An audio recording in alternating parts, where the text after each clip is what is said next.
A very good evening to you all. Good afternoon or good morning, depending on where you are across the world. It's the big game in the Premier League this afternoon, this morning, or this evening, depending where you are across the world.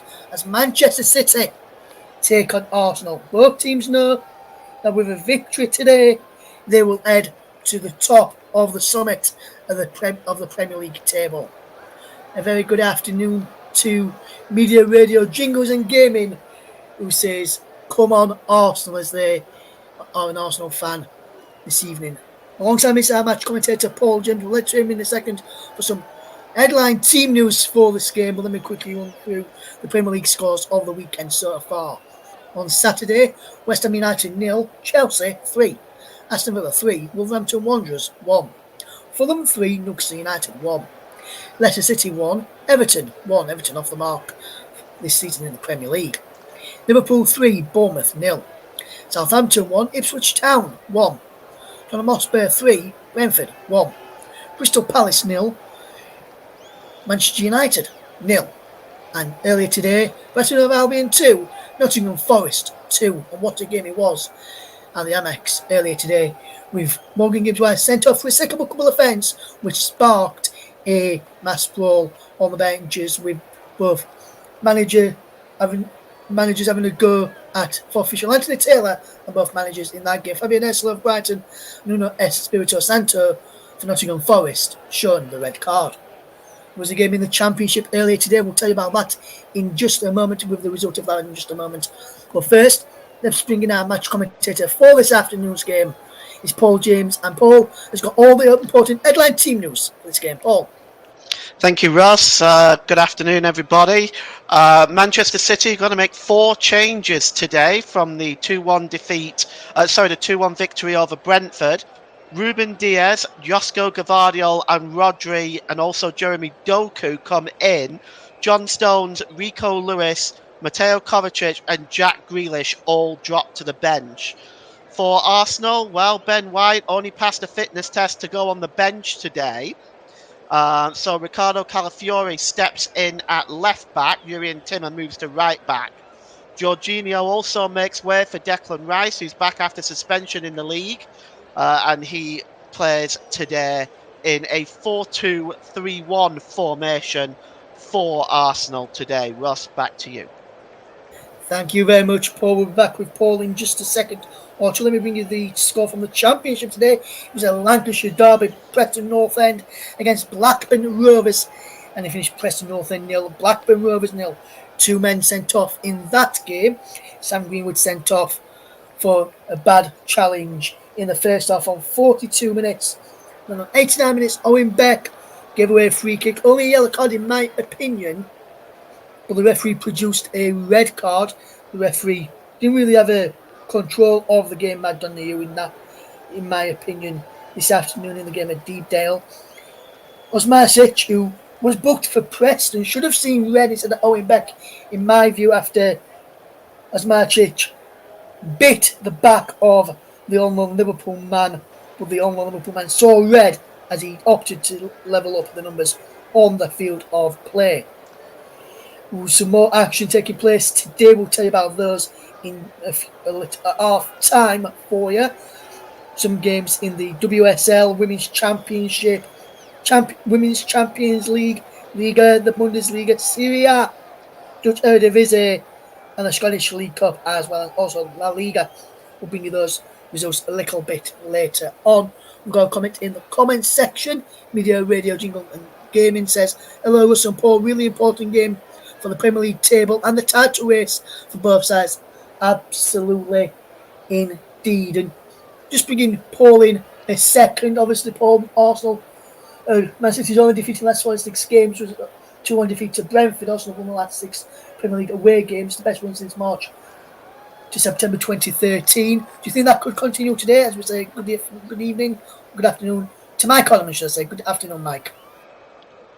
Yeah, I think City are in a very strong position here. I mean, they've got quality all over the field. The goal-scoring threat, not just from Haaland, but from Bernardo Silva, Jeremy Doku, Savinho can score as well from his. He was the only expenditure spent this summer by Manchester City. and of course that was €25 million signing from Troyes in France. And he could well prove to be a provider and a goal scorer. On the bench, even when you start cutting through some of these players who may go off, you've got Jack Grealish who can score goals, Phil Foden who can score goals. It's Mateo Kovacic who can create chances. It's endless for Manchester City, absolutely endless. Arsenal, of course, who were without their main goal scorer, their main goal scoring provider, I should say. Um, Martin Odegaard, they completely lack creativity in the Champions League game in the week without Martin Odegaard. They definitely missed him. They do have possible goal scoring on the bench with Raheem Sterling and a creator as well. Kai Havertz gets goals and Leandro Trossard can get goals, but really Arsenal lack a quality goal scorer. And with the injuries that they've got, no Ben White today. This could prove to be a very challenging day for Arsenal today. Yes, absolutely, Paul. And just one quick question before we bring it over to you as the teams are about to get ready to come out at the Etihad Stadium this afternoon. Kevin De Bruyne not involved for Manchester City this afternoon, not even on the subs bench this afternoon for the citizens. How big a miss do you think Kevin De Bruyne will be for Manchester City today? Under normal circumstances, in a normal team, Kevin De Bruyne would be seriously missed. But Manchester City have the cover. I mean, Kevin De Bruyne is still, in my opinion, one of the world's best midfielders. He's outstanding. He can score goals, he can create goals, but Manchester City have that cover to replace him. So I don't think the miss is going to be felt too greatly by City today. Yes, thank you very much, Paul. We'll be with you in a second. Media Radio Jingles and Gaming says, hopefully from an Arsenal fan perspective, Arsenal can be City as they've done before. But Man City do have players that can score goals as they've done in most games. This season could be so tough to decide who comes victorious this afternoon. And my question is more settled, who more than settle for a 0-0 draw this afternoon as the players are now out on the pitch at the Etihad Stadium. One final thing for me to do then is say, hopefully you enjoy our coverage this afternoon as I enjoy over to your match commentator you've been hearing from in the build-up to this one with me, Paul James. Thank you, Russ. Welcome, everybody, and good afternoon to the marquee game of the weekend in the Premier League. And for this game, Manchester City are lining up as follows, with Ederson in goal as usual, Josko Gvardiol, Manuel Akanji, Ruben Diaz and Kyle Walker, who wears the captain's armband. Ilkay Gundogan and Rodri are the two holding midfielders, with Jeremy Doku, Bernardo Silva, and the €25 million signing Savinho and Erling Haaland up front. For Arsenal, well, they've opted to change the tactics a little bit. 4-2-3-1, perhaps flooding the midfield, hoping to break down Manchester City. And Mikel Arteta has set up the following lineup. David Raya in goal, Ricardo Calafiore, Gabriel, William Saliba and Jurrien Timmer, with Declan Rice and Thomas Partey in the holding midfield role. Gabriel Martinelli, Leandro Trossard and Bukayo Saka, who wears the captain's armband, deputising for Martin Odegaard, who's the attacking midfielder on the right-hand side, and Kai Havertz holding the line. So for Manchester City on the substitutes bench, they do have two goalkeepers, Stefan Ortega and Scott Carson. John Stones, Rico Lewis, Mateo Kovacic, Jack Grealish, Mateus Nunes, Phil Foden and James McAtee. So for Arsenal on the bench, well, they have Neto as a substitute goalkeeper, Ben White, who only passed the fitness test to be on the bench today, and Jakub Kivia, Maldini Kakuri, the Albanian 18-year-old, never played for Arsenal, could get his opportunity today. Jorginho, Miles Lewis-Skelly, Ethan Nwaneri, Gabriel Jesus and Raheem Sterling. Congratulations also to Thomas Partey, who starts his 100th Premier League game today.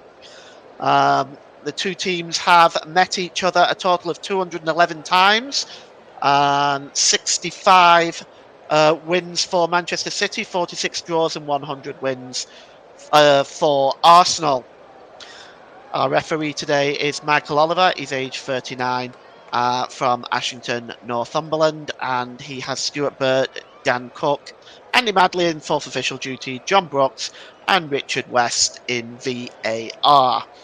So Arsenal's record would have been perfect start to the season, like City's, but the blip against Brighton at home is the difference. But Arsenal with a victory can go top of the league today. Manchester City, well, they'll want to win and go top of the league today. A point will be enough for them, however.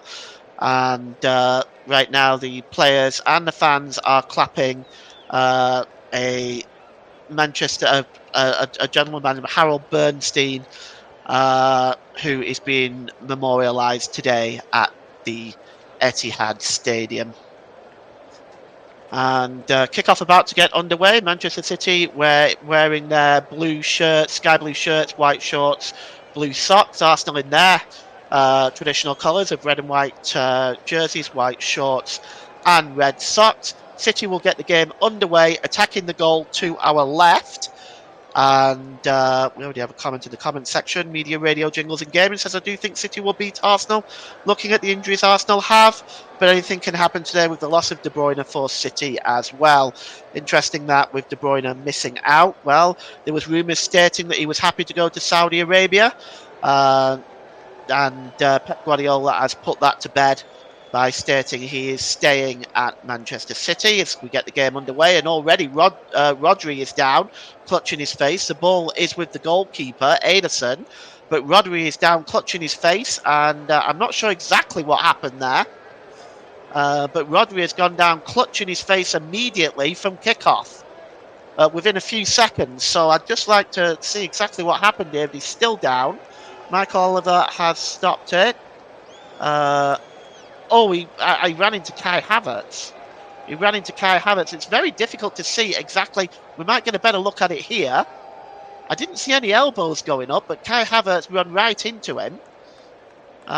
We'll just see if there's any further action being taken. The player is still down right now, and the medical team are finally getting out onto the pitch to make sure he's okay, with it being a head injury.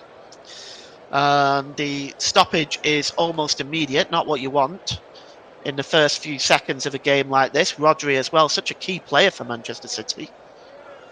And, you can take a look at Rodri's record. His passing record is just incredible, even at this early stage of the season. And you take a look at the effect that he has in that Manchester City team. You see it when he's not in the lineup. Already, he he's made 48 attempted passes and 45 complete this young season, which is a 93.8% ratio for successful passing. So it's a really great job that he does for this Manchester City team. As Kai Havertz is now being called over to Michael Oliver, and we're just going to see what is happening here. Savinho just receiving some instructions from Pep Guardiola. I just want to see if there's any further action being taken here. It actually doesn't look like it. No, the game is going to get back underway, and it's going to get back underway with the ball in possession of the goalkeeper. So no further action. Rodri will just wait to come back on now, as it's cleared downfield by Ederson. The heads go up. It's just headed back to the goalkeeper comfortably there by William Saliba, and David Raya now has possession of the ball. And Manchester and Arsenal can start to build up from the back. And it's with Calafiori. Plays the ball forward there to the number 11, Gabriel Martinelli. Martinelli just drops the ball back there to Calafiori. Calafiori gives the ball to Gabriel, under pressure by the big man Erling Haaland. And it's now picked up right almost by his own byline now is Leandro Trossard. And it finally gets back to the goalkeeper, David Raya, who clears the ball downfield. Bukayo Saka tries to bring the ball down, but Rodri nips in and wins it instead and plays it all the way back to the goalkeeper, Ederson, as that move for Arsenal breaks down. And here's Ruben Diaz for Manchester City. Diaz drops the ball to Kyle Walker. Walker back to Diaz. Diaz drops it back to Ederson, whose kick is really not that convincing this time. Challenging for it is Martinelli, but also the number 2, Kyle Walker, and it's cleared forward.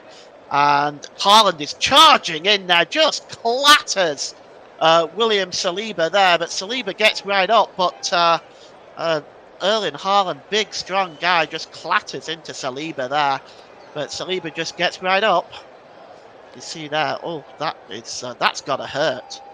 Just looking at that there, imagine that guy charging into you at full speed like that. But Saliba is back up on his feet now, and he has possession. Lifts the ball over the top, and it's just tried to be, it's won back there by Bernardo Silva. And there's Rodri. Drops the ball back to Walker. Gives the ball there to Akanji. Manuel Akanji holding the ball up there. He's got being looked at by Kai Havertz. He's given the ball back to Ruben Diaz. Diaz back to the goalkeeper Ederson. What we'll see from Manchester City is a patient build-up from the back. And they may well just opt to keep possession of the ball, and they strike when the timing is right. Here's Diaz. Plays the ball forward, but it's a poor ball and comfortably intercepted that time by Thomas Partey.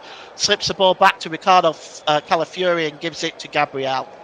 Gabriel drops the ball back to the goalkeeper David Raya, who clears the ball right-footed downfield, but it's to no one, and it goes all the way through to his opposite number, Ederson, at the other end. And City start again with Ruben Diaz. Plays the ball forward there, looking for Bernardo Silva. Bernardo Silva's pass wasn't great, and it's intercepted by Calafiori. Calafiori drops the ball back to Gabriel Martinelli. And here's Gabriel. Back to Raya. Raya releases it to Saliba. Saliba now. He's just on that right-hand side. He's looking for Jurrien Timmer. Finds Timmer and drops the ball back to William Saliba. Saliba plays the ball forward, and it's picked up by Kai Havertz. Oh, Kai Havertz looking for a very optimistic ball to Martinelli, but it reaches him eventually. Unable to control that really was Kyle Walker. It now goes all the way back to Gabriel and back to the goalkeeper, as both sides just taking the high road at the moment, playing very, very carefully. They don't want to make any early mistakes. That ball is played forward, and it's intercepted by Kyle Walker. It breaks loose now to Manuel Akanji in the centre circle. Gives it to Rodri. To Kyle Walker. And it's back now with Diaz. Diaz plays the ball forward there. Back there by Rodri to Kyle Walker. Bernardo Silva. Walker. Back inside his own half, just by about 10 yards. Gives the ball there into the centre circle to Rodri. Rodri drops the ball back to Diaz. 0-0, 6 minutes gone here at the Etihad Stadium. Nothing to write home about so far. Both sides being very cautious, just feeling each other out at the moment. Here's Manuel Akanji. And the long ball over to the right-hand side finds Bernardo Silva with an exceptional ball. Bernardo Silva in front of Calafiori. Nipping in here with a chance. Oh, and shooting it just wide. Oh, what a chance for Ilkay Gundogan. It just broke through to him and the former German international. It was a really good ball from Bernardo Silva. Just his first touch just flicked it away from Gabriel, and he caught it on the volley and just wide. And the first shot fired there is from Manchester City and Ilkay Gundogan. He fires the shot wide. He might have expected to have done better. I think certainly Pep Guardiola expected him to. And of course, Ilkay Gundogan cost City absolutely nothing. Left Barcelona on a free transfer, as David Raya's goal kick is cleared downfield. And there has been an infraction, and we're going to get a free kick here. Excuse me. Free kick taken midway inside the Manchester City half of the field. And here's Kyle Walker. Just slips the ball forward there to Savinho. Savinho plays the ball through to Erling Haaland, one-on-one, and it's 1-0 to Manchester City. It's Erling Haaland, one-on-one with David Raya, and a comfortable finish for the Norwegian hitman. And 9 minutes gone. It is Manchester City 1, Arsenal 0, and that was too easy, really, for Manchester City. And what was Pep Guardiola's hope in Sabinho being a creator for Erling Haaland has proven to be the case. He will get the assist on that. It was a really good slide rule pass through to Erling Haaland, and he just slid the ball under David Raya and into the net. Erling Haaland continues to set the Premier League alight. I mean, it's just outrageous, his goal-scoring record. But let's just take a look at Haaland's goal-scoring record at the moment. And already this season, he's got 9 goals, and that is an impressive record. And, well, he continues to set the Premier League alight. 9 goals in 4 games this young season. It's 1-0 to Manchester City. And, well, that's 9 in 19 shots, actually.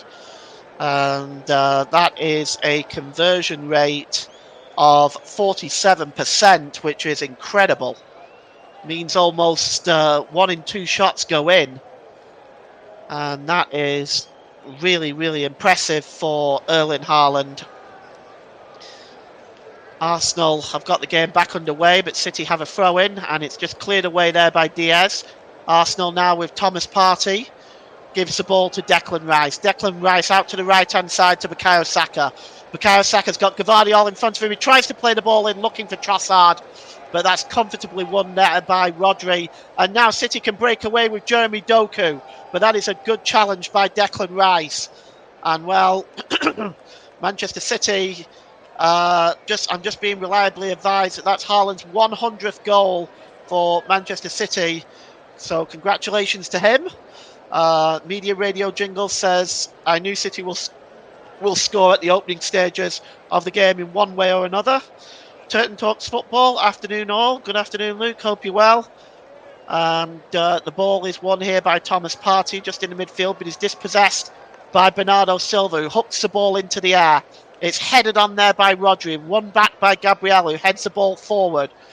Headed on again by Manuel Akanji. Haaland heads the ball in the air, but Haaland is has fouled Partey, and it's going to be a free kick to Arsenal inside the centre circle. And, well, Manchester City, as there's Kevin De Bruyne, who is watching on there, not able to play today. He'll be disappointed. This is a huge game. 11 minutes gone. City with the 1-goal lead then. Here's Bukayo Saka. Drops the ball back there. And that's a super long ball looking for Gabriel Martinelli. What a ball. Finds Martinelli on the left-hand side. Gets to the byline. Gets across in. Havertz just tries to cut across Manuel Akanji.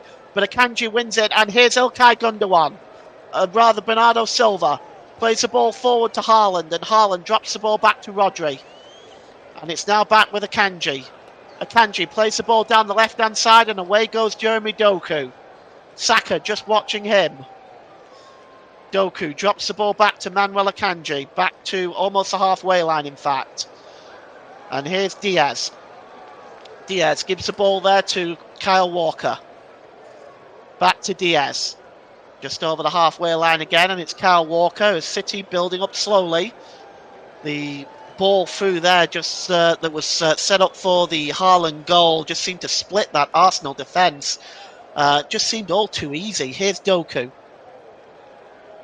And it's now with Rodri. Rodri plays the ball down the right-hand side. And here's Sabinho in front of Calafiori. Sabinho drops the ball back. And it's now with Rodri again. Ball through there to Gundogan. And the ball now is with Savinho. Savinho to Walker. Diaz. Gundogan. Rodri.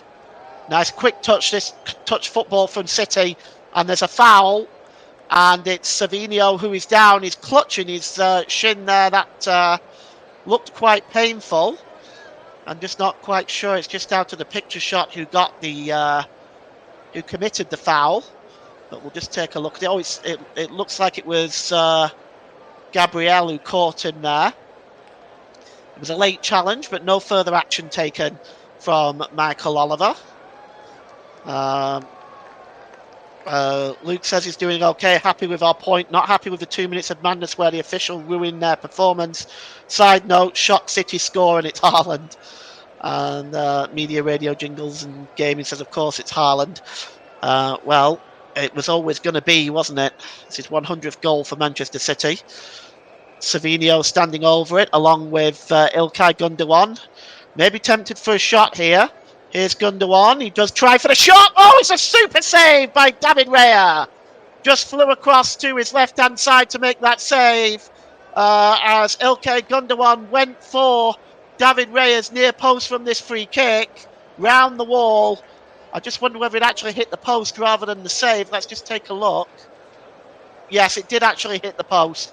It hit the outside of the post, and it's a throw-in now to Manchester City. Gabriel Martinelli wins the ball back ahead of Kyle Walker, and he's not able to keep the ball in play, though. It goes behind for a corner.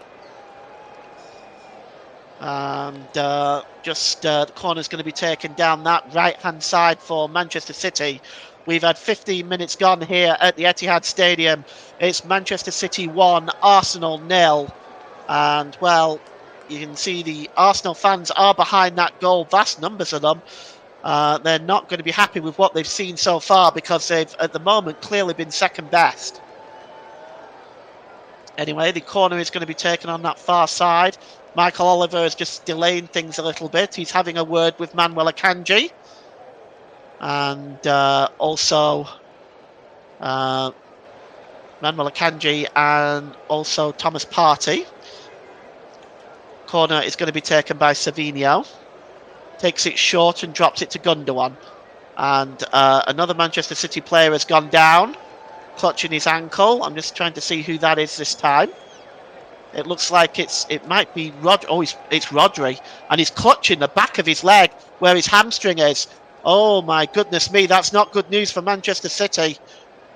He looks in a lot of pain. Let's take a look at this. Cuts across and goes down under the challenge from Partey. There wasn't much on it by Partey, I can promise you that. He barely made contact with him, but he's clutching the back of his knee, actually, and he looks in a lot of pain. So I'm not sure whether he's pulled something or something, he's just tweaked something. I'm not exactly sure. I'm not a doctor, but he looks in a lot of pain down there. And, well, if it's Rodri, that'll give Pep Guardiola something to worry about because they really do miss him when he's not in the lineup. And he's still down at the moment. And Rodri's statistics really do speak for themselves. Again, his passing ratio is amazing, but also his ability to his completion for long and short passing, it's extremely impressive. This guy does a lot of the little things right. Even the 4 passes that he has made this season for long passes have been 100%. It's incredible. He's working midfield, and Mateo Kovacic is warming up right now. He will be looking like he may come on. Rodri is, well, he looks in a lot of discomfort. And we're just waiting to see what the outcome is of this. And obviously, we everybody at the commentary wishes Rodri all the best. And whatever this is, I hope he's able to make a very swift recovery. But he's still down right now, and there's been a number of stoppages in the first half so far. And of course, we're going to take a look at it here. You can see that there's hardly any contact at all. Maybe, well, no, I was going to say for a moment there, maybe Partey's knee catches the back of Rodri's knee, but that was the other knee. That was a left knee, not the right knee. His right knee's the one that appears to have the problem. And, well, while we're doing that, they were just taking another look at this goal, and it was such a well-worked goal. And Savinho, when he won the ball there, he just skipped away from two Arsenal players and then played a beautiful slide rule pass that just split that Arsenal defence in two. And Haaland then just slips the ball past David Raya and celebrates the opening goal. But just look at the way he just turns away from two Manchester City players, Savinho. He's going to be exciting to watch in the Premier League this season. And I think City have got an absolute bargain at 25 million from Troyes for this Brazilian, as Erling Haaland just waving a Manchester City scarf there with that goal. I think he must have just grabbed one from one of the fans. As Rodri now is leaving the field, he's moving very gingerly, and this is not good news for Manchester City. Haaland, well, it looks like Mateo Kovacic. I mean, Pep wants to know, should he be making a change? It looks like that's coming. Mateo Kovacic is going to be coming on, I think, for Manchester City at this stage. Is just stripping off now. So on 20 minutes, we have an enforced substitution for Manchester City. Rodri is going to be coming off, but the corner is going to be taken now. It's in swung and headed out by Kai Havertz, only as far as Ilkay Gundogan. Gundogan drops the ball back there to Kyle Walker as we've got this game back underway now. And it's all the way back to Ederson. Ederson lifts the ball long, looking for Sabinho, but that's a good header down by Calafiori. And in the midfield there is won by Ruben Diaz and picked up by Gabriel. Gabriel just drops the ball to Calafiori. Thomas Partey now in the midfield is dispossessed, but he's actually fouled, and it's going to be a free kick. And it looks like we might see the substitution coming up for... Now, indeed, we have, yes, Mateo Kovacic is on, wearing number 8. Rodri is off, and we wish him all the best and hope to see him back soon. So Kovacic is on now. He's not expecting to come on this early on. But I just wonder whether City are just going to reorganise a few things. We'll see.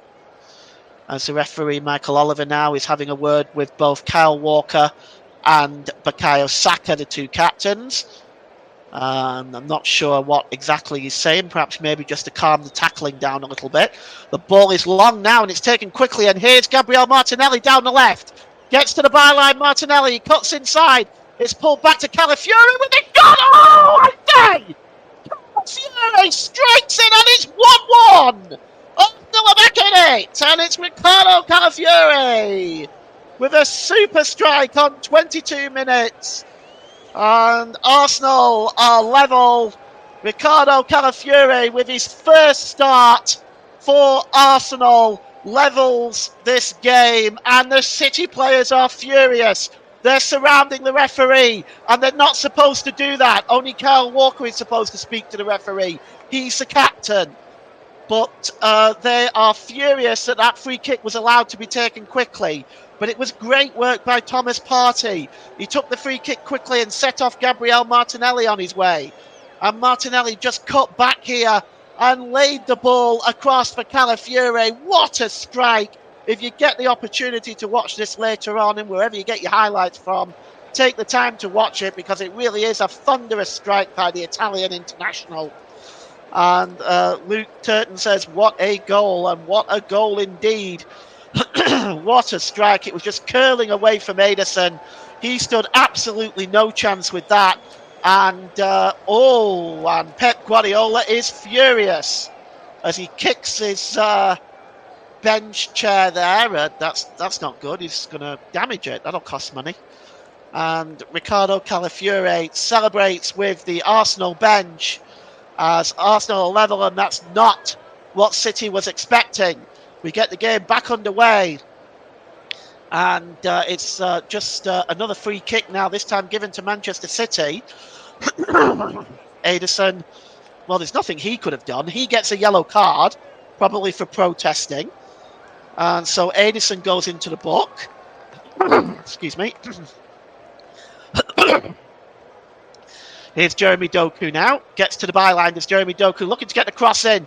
Oh, he does. It goes all the way to the back post, and Calafiori gets a header. It's back to Savinio.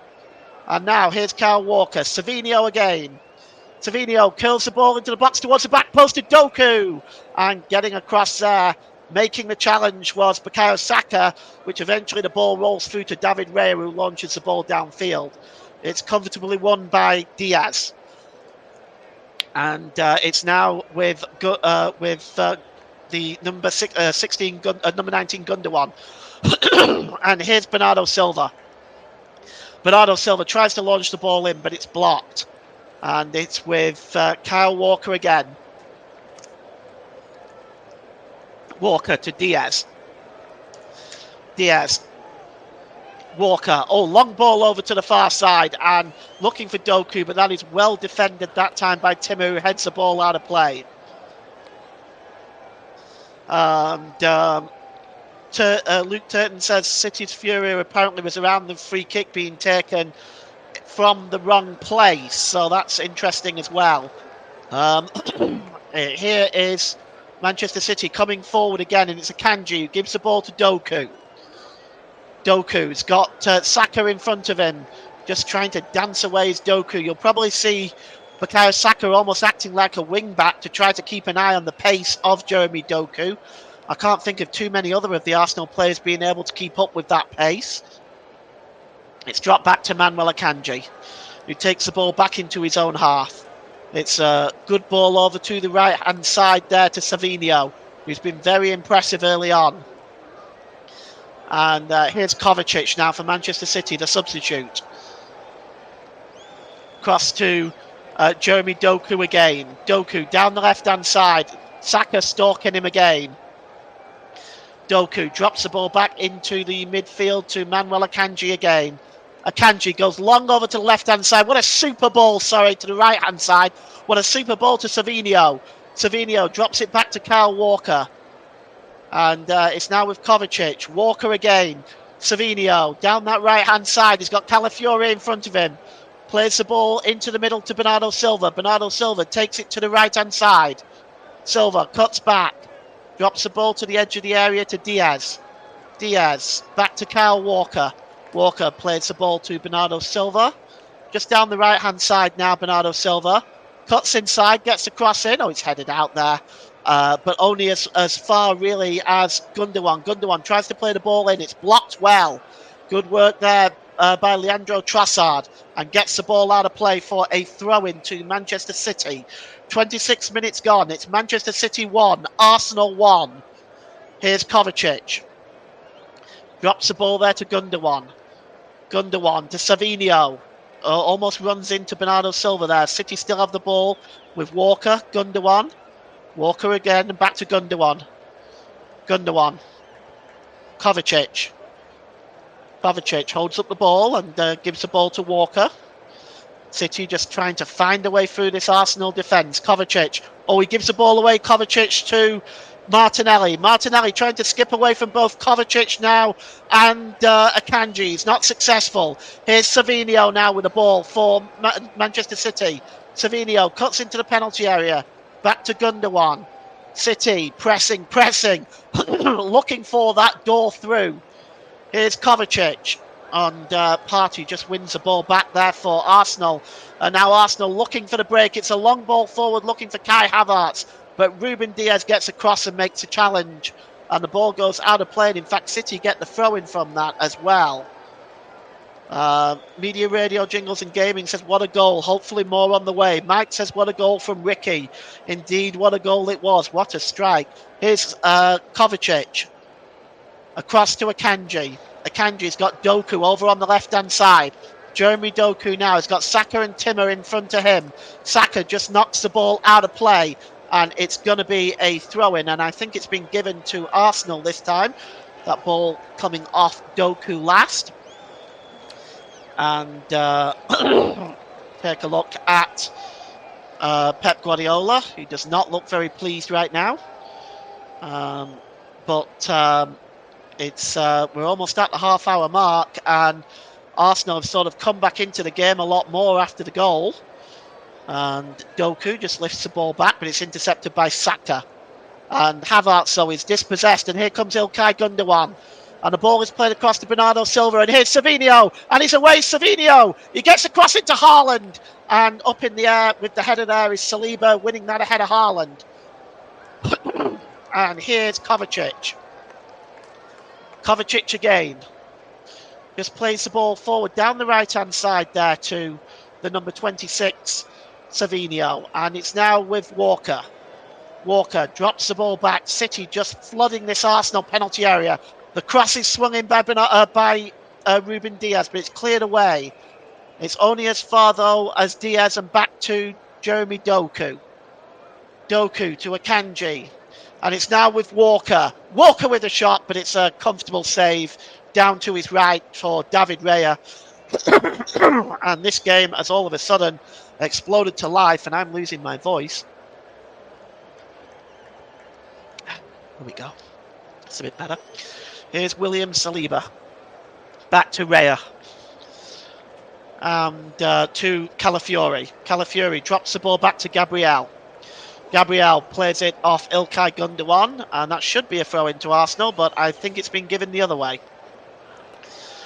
Indeed it has, and here's Ruben Diaz. Across to Kovacic. Gundogan. Diaz. Diaz plays the ball down the right-hand side there to Savinho. Savinho drops the ball back there to Walker and gives the ball across there to Akanji via Ruben Diaz. Walker gets the ball back now. Diaz. Back to Walker. And here's Diaz again, just past the centre circle, and he goes down the left-hand side to Jeremy Doku. City struggling to find a way through now. Doku gives the ball to Gundogan. Gundogan lays it off to Akanji. Akanji holds the ball up, and he just takes the ball back and drops the ball back to Gvardiol. Gvardiol. Walker. Walker plays a good ball through to Savinho. Can he get there? No.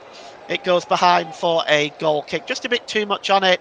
Savinho unable to catch that one. As the rain is coming down here in Manchester at the Etihad Stadium, that should add to some excitement. So let's have a look at this situation. So yes, the free kick was absolutely taken from the wrong place. You can see where Timmer is down if you're watching the pictures on the television. So it was absolutely taken from the wrong place. But this is not the first time we see this. I mean, we see free kicks being taken from the wrong place all of the time. This is a common thing in the Premier League. The fact that this led to a goal is the only reason why they're upset with it. And Ricardo Calafiori then celebrates the goal. And Kyle Walker is livid. And, well, we've got a throw-in for Manchester City, which Kyle Walker himself will take. And the ball is out of play by Ricardo Calafiori.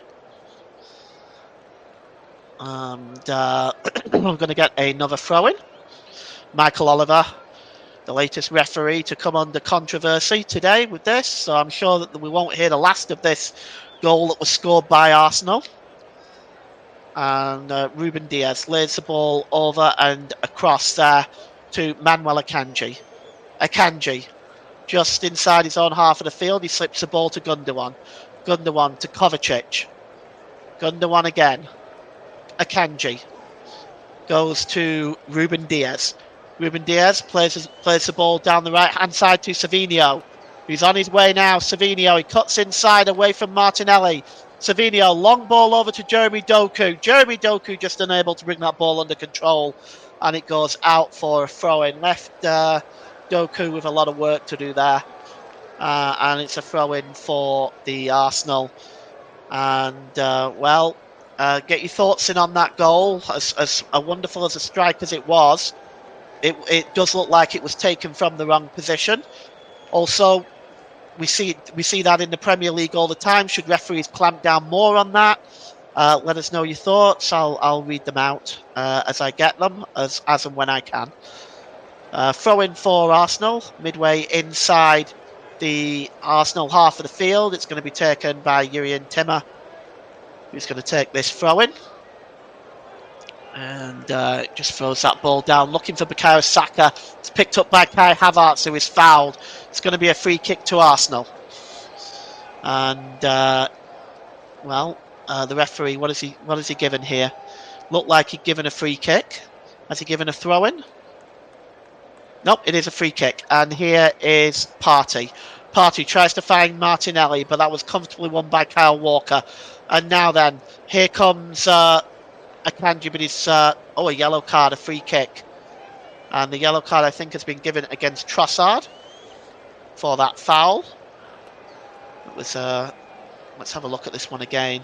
Yes, he's got a hold of Savinio's arm there, and that is indeed a free kick and a yellow card. As here's Doku. Drops the ball back to the halfway line. And Diaz picks the ball up inside the centre circle. And it's picked up here by Kyle Walker. Kyle Walker drops the ball back into the centre circle. Ruben Diaz. Diaz drops the ball down the right-hand side to Savinio. Savinio back to Walker. Walker now just plays the ball looking for Kovacic. Kovacic, that's a really good ball there to Akanji. Akanji to Doku down the left-hand side. He's got Timmer and Saka in front of him. A quick 1-2 there with Gundogan. And the shot by Doku is not a million miles away. It just, let's have a look at this again. It just flies off towards the left-hand side of the goal. And I just wonder whether that may have taken a deflection. Doku certainly thought it did. It is a corner to Manchester City, and it's going to be taken by Savinio. Down from the corner on the right-hand side with 10 minutes to go till half-time. Savinio swings the ball in. It's headed out by Havertz and headed back down by Kyle Walker. Martinelli just nips in and intercepts it. Gives the ball to Trossard, and Trossard sets off Declan Rice. Rice has got options left and right.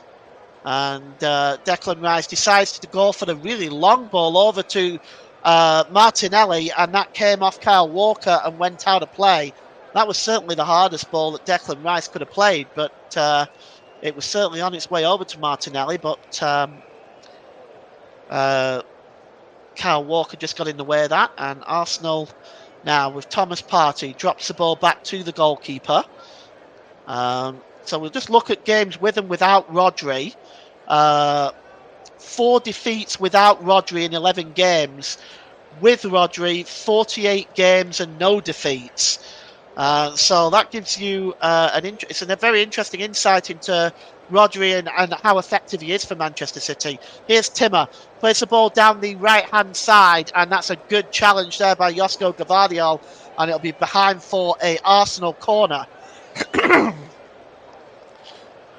So, Gvardiol puts it behind for a corner. The rain falling down pretty heavy here in Manchester today. It'll add some extra excitement on the pitch. That ball will be zipping around a bit. Gabriel getting himself into the penalty area. Of course, he got the goal against Spurs in the North London derby last week, so he's going to be looking to make a nuisance of himself again. Martinelli, Partey, Calafiore, Havertz, all in there. And the cross comes in towards the back post and headed by Gabriel again, but this time just wide. And how close was Gabriel this time as well? He just ghosted in really from the 6-yard line, got away from Doku, and it really wasn't far away. And you might have argued that he might have, or perhaps should have done even better. Ederson was way out of position, and the header was over the crossbar, but I wonder whether they would actually give there was hardly anything there. Ederson went down, but I suspect they would have given the free kick for the foul on Ederson, but there really wasn't a lot in it, to be honest. Here's Akanji. Akanji just holds the ball up, and he goes all the way back to Ederson. 1-1. As the clock ticks towards half-time, I suspect there'll be a vast amount of injury time at the end of the first half. I would argue probably about several minutes, but we'll see. And Our fourth official today for this game is Andy Madley, so we'll see what he offers. Excuse me. Here's Bernardo Silva inside the centre circle. Bernardo Silva holds the ball up and plays the ball over there to Manuel Akanji. Akanji drops the ball back to Kovacic. Kovacic across to Kyle Walker. And it's now back with Diaz. Diaz drops the ball there to Akanji again, and he gets the ball back. He's midway inside his own half of the field. Drop forward to Doku. Nipping in there is Thomas Partey, but City maintain possession. And here is Kovacic.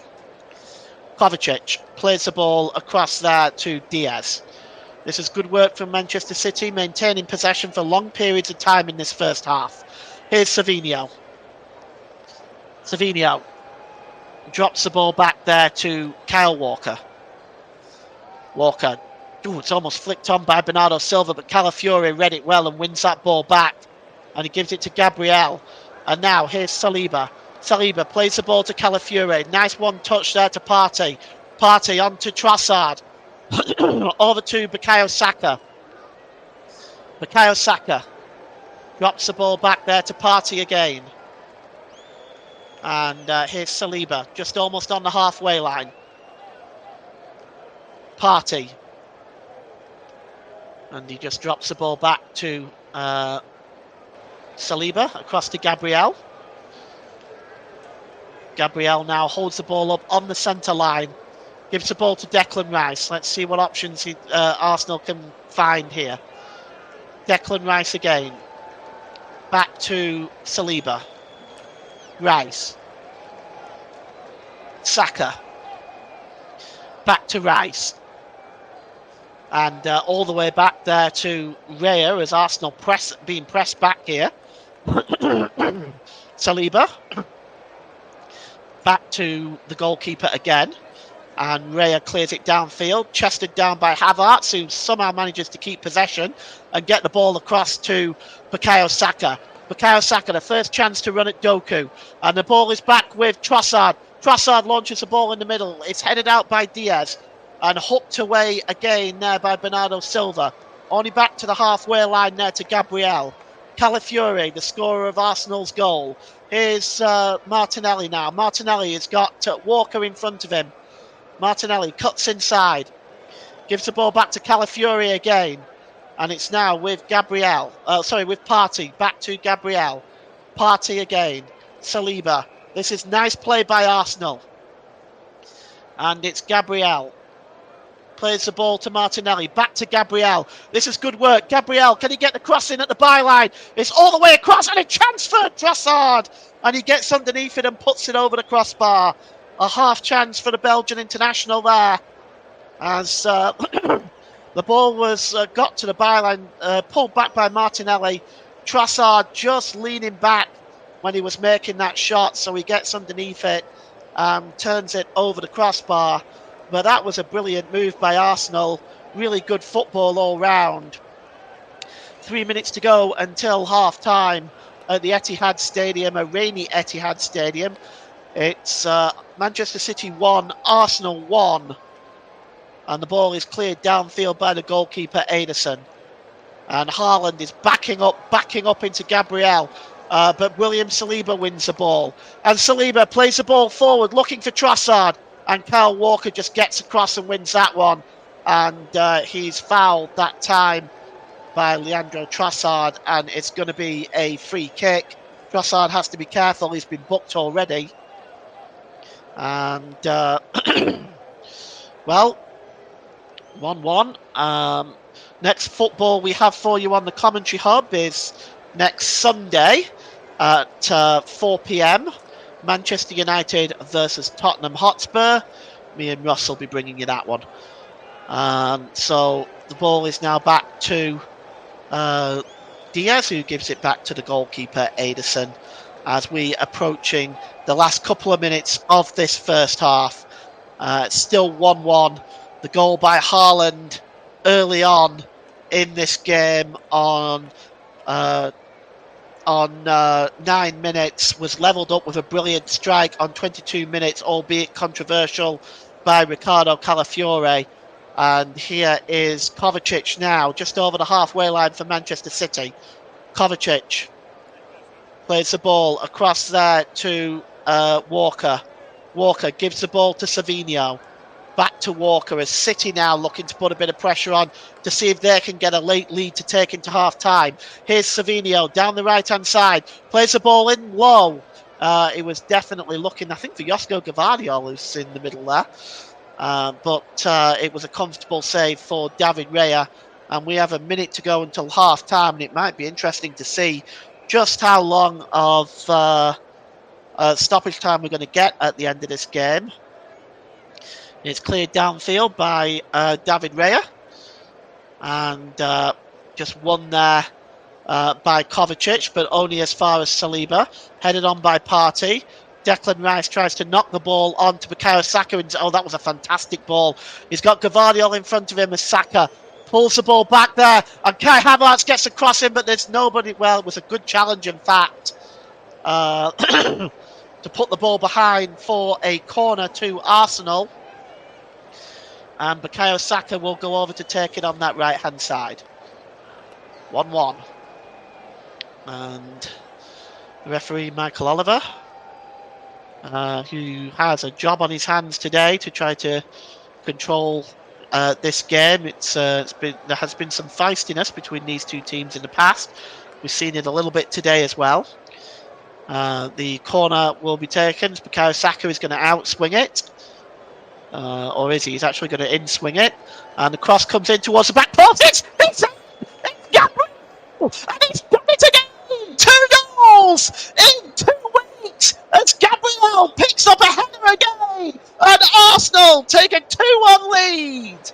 Well, what an outstanding move again. Gabriel just seems to start from the 6-yard line. He goes into the penalty area, he rises above everybody else, and Gabriel makes it 2-1 to Arsenal. And that is a shock lead, ladies and gentlemen, because Arsenal now could go into half time with a 2-1 lead. There is 6 minutes of stoppage time, but you can see the corner coming in, beautifully delivered by Bukayo Saka, and nobody picked up Gabriel there as he ghosted into the 6-yard box and just raised above to get the header into the corner. Ederson complaining about a foul, but there was no foul, and it was a good header, and it's 2-1 to Arsenal. Well, media, radio, jingles and gaming says getting Gabriel unexpectedly just before half-time. Mike Harneman says yes, and yes, it is very unexpected. It is not what would have been in the script for today's game.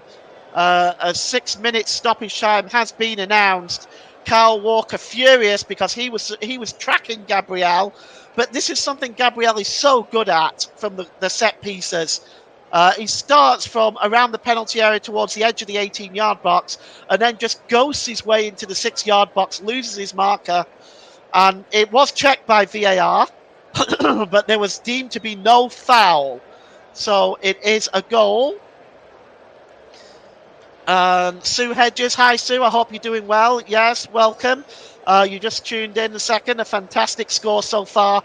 Just to update you, Sue, the goal was scored by Erling Haaland on 9 minutes. Calafiore with a stunning equaliser on 22 minutes. And Gabriel, 1 minute into stoppage time, excuse me, at the end of this first half, gives Arsenal a 2-1 lead. And it's picked up here by Manuel Akanji, as City now are going to have to go on the chase to try to get back into this game. Here's Ruben Diaz. Oh, it's a good interception there as well by Thomas Partey. It's back with Calafiore. Calafiore knocks it back to Gabriel, the goal scorer, clears it forward there as far as Trossard, who tried to lay it off for Martinelli, but Martinelli was going the other way. And it's Manchester City 1, Arsenal 2. And it's now back with Ederson. If the score stays the same, Arsenal will go top of the pile tonight. As it's Kyle Walker plays the ball forward to Savinho. who back there to Bernardo Silva, who tried to launch the ball forward, and that was blocked. Goes out of play for a throw-in, which Kyle Walker will take. This will affect Pep Guardiola's team talk at half-time. It's always the worst to concede a goal right before half-time. And this will not be helping City's cause at all. Here is Saliba, who gives the ball back to David Raya. David Raya clears the ball downfield. And up in the air goes Bukayo Saka, just chasing that one. Manuel Akanji wins it. Akanji holds the ball up well and drops it back to Doku.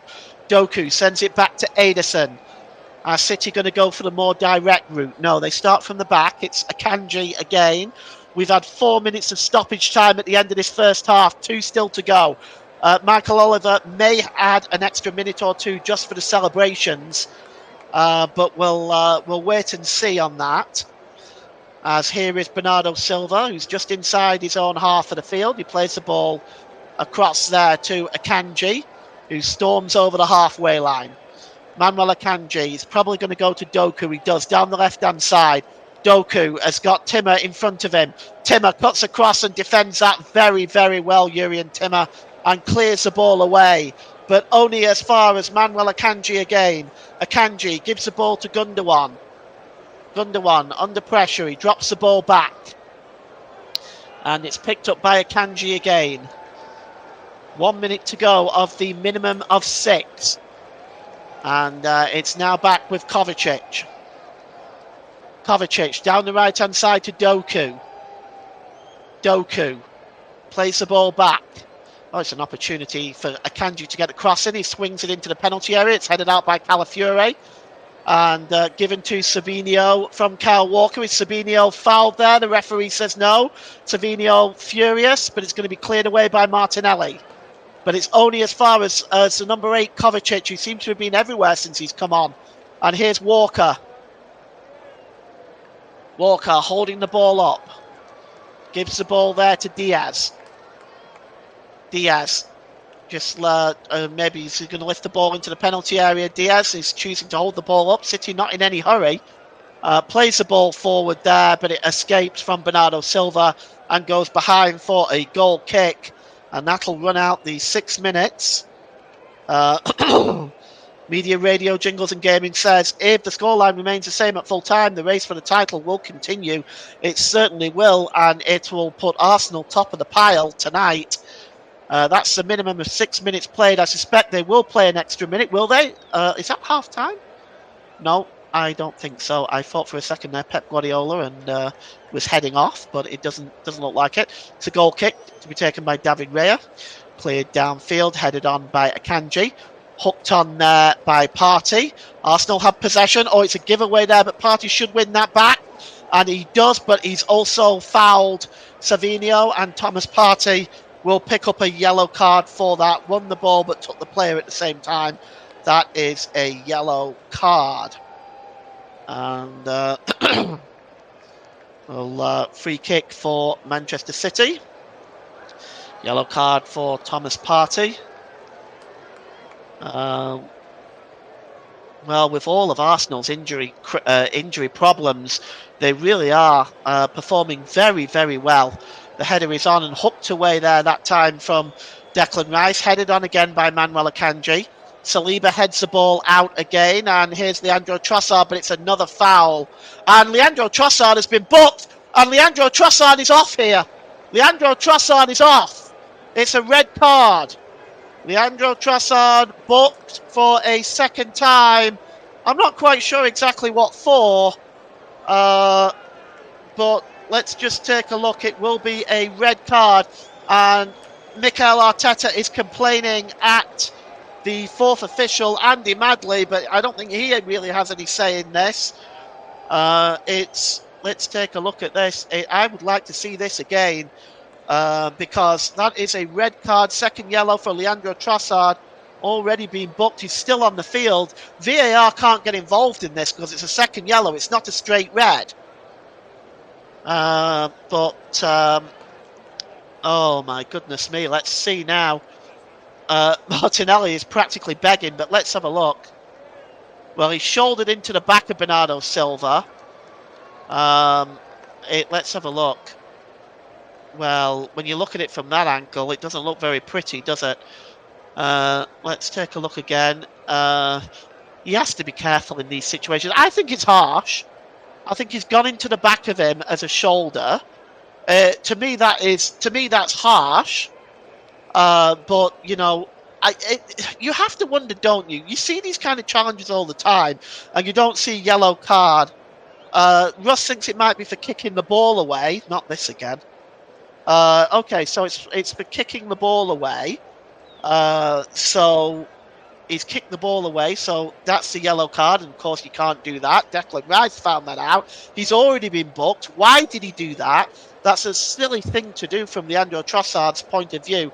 I didn't see him kick the ball away, but obviously he has. But I didn't actually see that at first. But yeah, that's a poor decision from Leandro Trossard.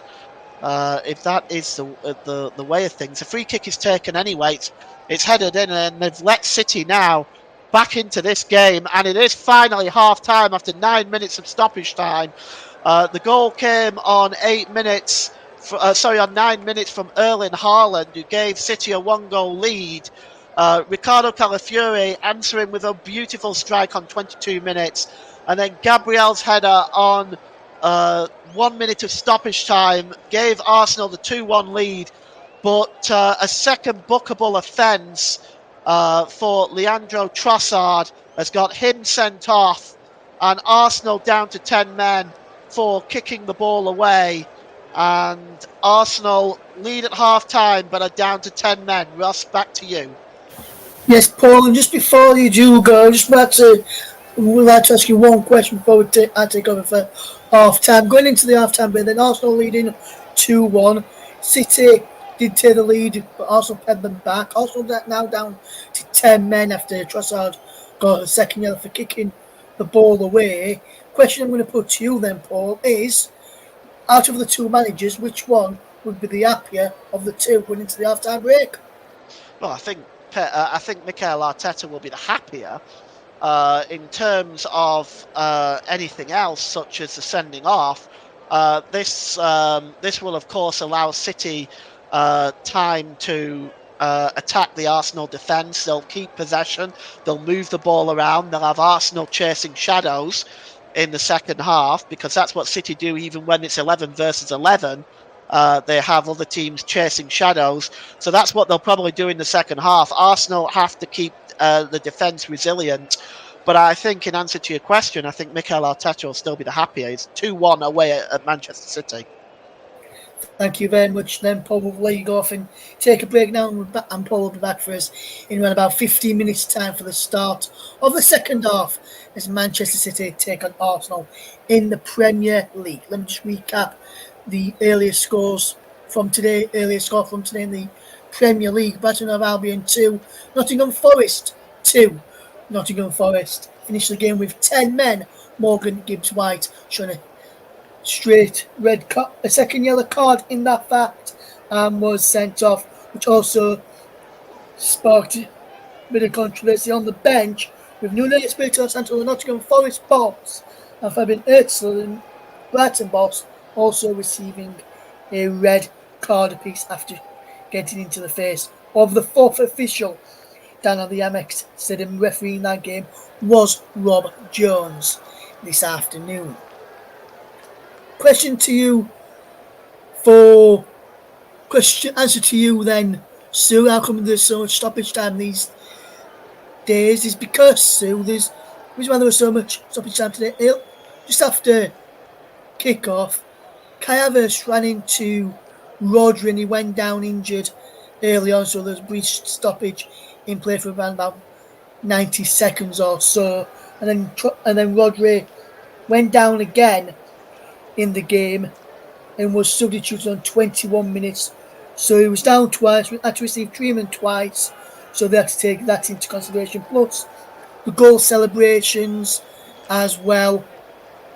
So I can see, so that's why we've had so many minutes of stoppage time. Then chasing shadow, And Sue says, Chasing Shadows, isn't that a song by Smokey? I'm not sure, so I'll have to double check and let you know on that one. I'm not up on my music by Smokey or them kind of eras because I'm only in my early 30s. As I say, I'm not that old. I'm not old enough to know them. That band there. Mike says, Struppy from Trossor, but the referee needs to be consistent. Should have moved the City man earlier in the half. I think it was Doku for doing the same. And yes, Mike, there was in the game where Declan Rice got sent off. There was a problem in that game as well. Yao Pedro should have been both for kicking the ball away in the first half. He wasn't, and then Declan Rice later on in the game got both for kicking the ball away and got sent off. So it's, like I said, Mike, very stupid from Trossard when he's already in the referee's notebook. He already knows he's in the referee's notebook, and he goes and kicks the ball away, which is a stupid decision there. In that one, let me bring you up to date with the other scores of matches that have taken place so far today in the Championship. Preston North End 0, Blackburn Rovers 0. Both teams finished the game with 10 men in that one. Sam Greenwood sent off for a foul in the first half. Owen Beck sent off controversially in the second half. For me, the foul by Owen Beck was only a yellow card worthy challenge. He was then bit in the back of his neck by Osmarcic, who only received a yellow card for that one. And Owen Beck saw a red for his stand, which was only a yellow card, but I would have thought it would have been a card of the yellow for the on-loan Liverpool defender for Owen Beck and a red for Osmarcic. In that game, we finished 0-0 at Deepdale in the Championship this afternoon. In the Premier League 2, which is the Under-21s League, Everton 4, Sunderland 3 in that game there today. In the Women's Super League this afternoon, we've already seen City and Arsenal face off today. This was in the Women's Super League, and it was Arsenal 2, Manchester City 2 in that game. Liverpool 1, Leicester City 1, and it's Tottenham Hotspur 4, Crystal Palace 0 in the Women's Super League. In the Women's Championship, Charlton Athletic 2, Durham 1, Birmingham City 4, Portsmouth 0, London City Lionesses 2, Bristol City 1, Newcastle United 2, Sheffield United 0, Southampton 0, Blackburn Rovers 1 in the Women's Championship. In the Women's Champions League, Volska Polatev Ukraine 0, Celtic 1. So the Everton game was the youngsters, the under-21s, their first team this weekend. Got a 1-1 draw at Leicester yesterday. In the French Ligue 1, they finished Monaco 3, Le Havre 1. Latest scores then: Angers 1, Nantes 1, Brest 1, Toulouse 0, Montpellier 2, Auxerre 2. Olympique Lyonnais against Marseille is a 7:45 kickoff in French Ligue 1.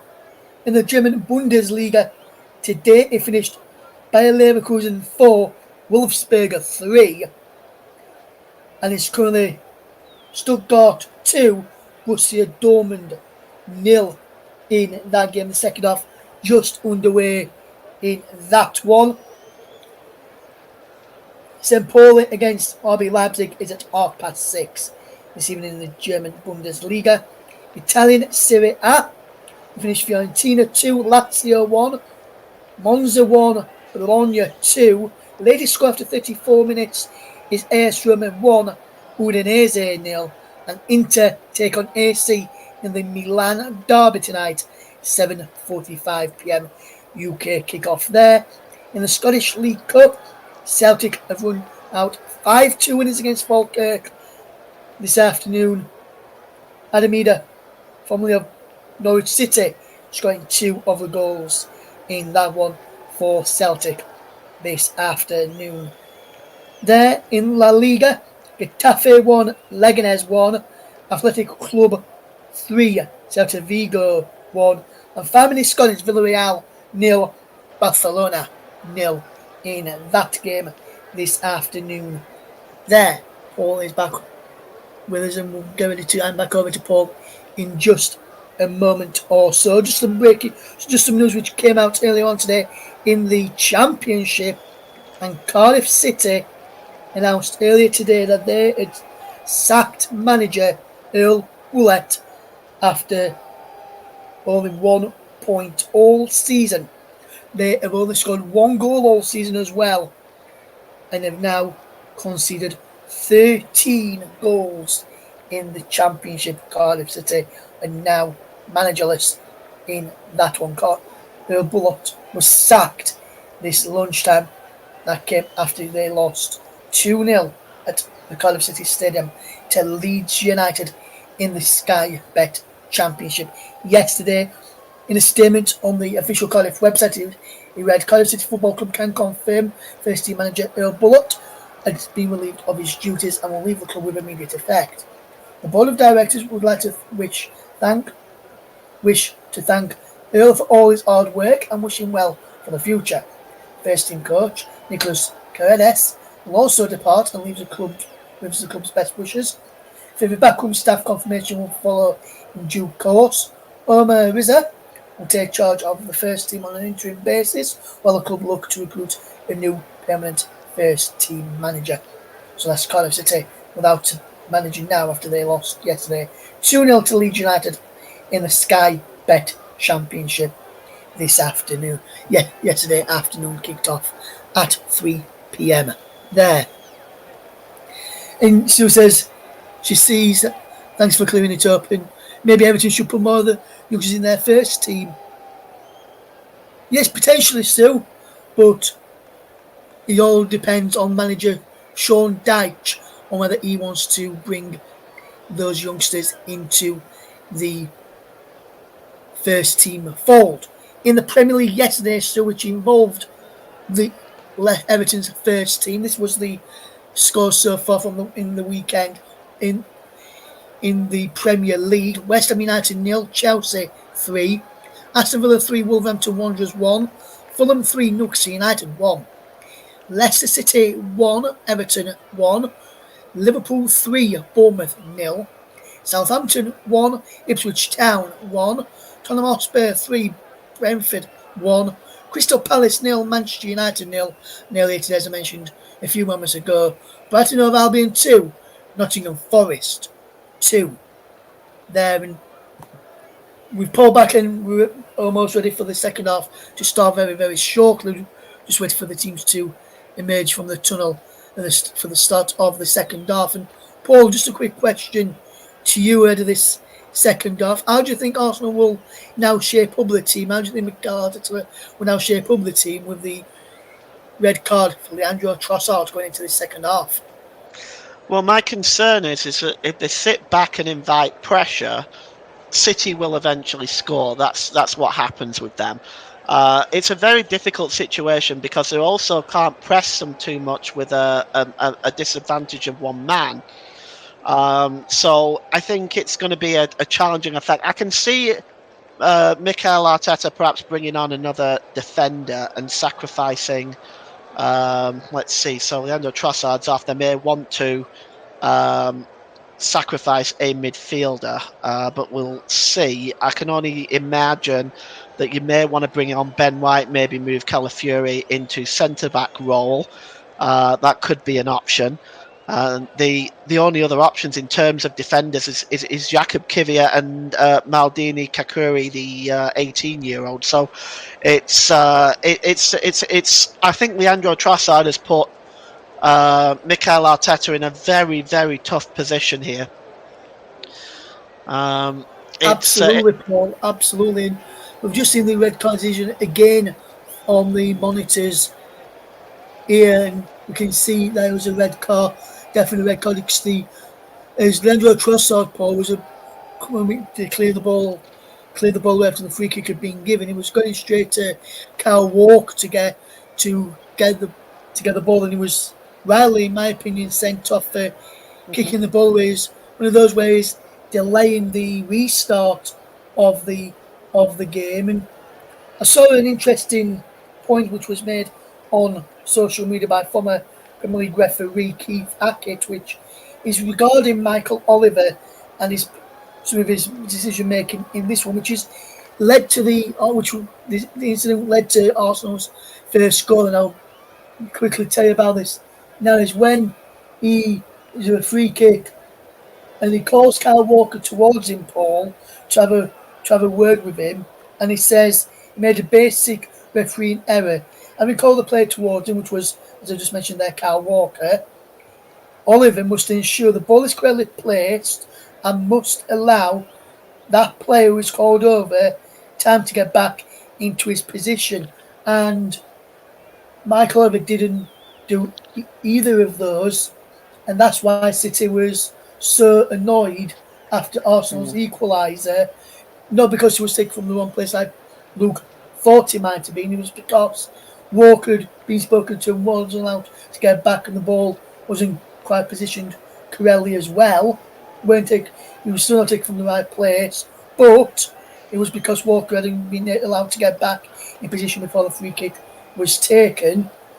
And I'm just noticing on the monitors now, Paul, Ben White will be coming on for Arsenal at half time, and it's interesting to see who he takes off out of this side to reshape things up. I'll let you decide, let you tell everybody who's that going to be in a moment, as I now I'm going to hand back over for the start of the second half.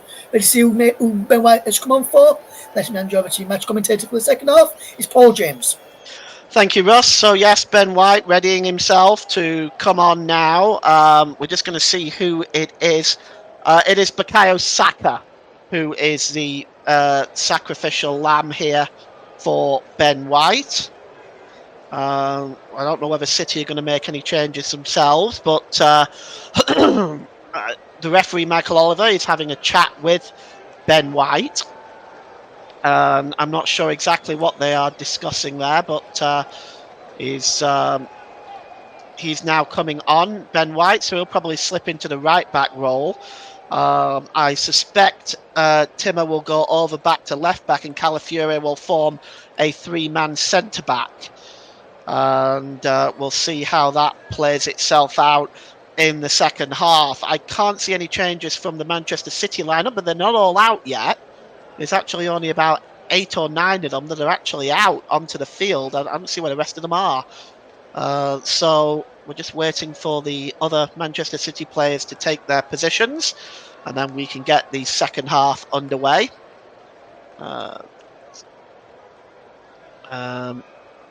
Okay, so yes, they are out now. All right, so the second half is about to get underway. It's going to be Arsenal to get us underway. For the second half, they'll be attacking the goal to our right in the second half as Ederson gets the ball downfield there. So I'll just run through the lineups for you as they are now. Ederson in goal for City, Gvardiol, Akanji, Diaz, Walker, Gundogan. Of course, Kovacic has been brought on for the injured Rodri. Doku, Silva, Savinho and Haaland. For Arsenal, well, it's Raya, Calafiore, Gabriel, Saliba, Timmer, and of course Ben White now. And Martinelli, Rice, Partey, Havertz, with Trossard being sent off at the end of the first half. So it is City coming forward now with Akanji. It's played the ball down the right-hand side. And the ball is played through now. And looking there for the chasing Bernardo Silva. But Bernardo Silva not quick enough off of the mark there as David Raya gets over to pick up the ball. And you can see Pep Guardiola just dishing out instructions there as the start of this second half gets underway. And what sort of attacking prowess will Manchester City throw at Arsenal? We'll just see how that is all played out, as Arsenal will probably leave Havertz now up front on his own. Trossard, Martinelli will probably drop back into midfield. But let's see how all this plays out. It's Kovacic now over the halfway line. And he gives the ball across there to Walker. Walker midway inside the Arsenal half to Kovacic. Diaz Diaz is about 40 yards out, lays the ball over to the right-hand side, and it's picked up by Savinho. Savinho drops it back there to Walker. Quick 1-2 there with Kovacic. It's now with Savinho. Savinho trying to get to the byline. He's under pressure from Calafiori. It's back to Walker. Walker gets across into Haaland. And the first shot fired at Arsenal's goal in anger in the second half there is Erling Haaland's header. And it's a comfortable save for David Raya as he falls on the ball. And he's just going to clear the ball downfield now is David Raya. And it just goes all the way through to Manuel Akanji, who just leaves it alone for Ruben Diaz. Diaz now picks up the ball midway inside his own half. Diaz to Kovacic, storming over the halfway line now, and Manchester City coming forward again. Kovacic gives the ball to Walker. Walker to Savinho down the right-hand side. Overlapping now is Bernardo Silva. Bernardo Silva, it's pulled back to Kovacic on the edge of the area, who fires the ball over the crossbar. And City looking like they are going to set their stall out in the Arsenal half of the field in this second half. But Kovacic unable to keep that ball down, and it's going to be a goal kick. And David Raya places the ball, and David Raya will have to be careful as well, because any sign of time wasting, Michael Oliver is going to jump all over that.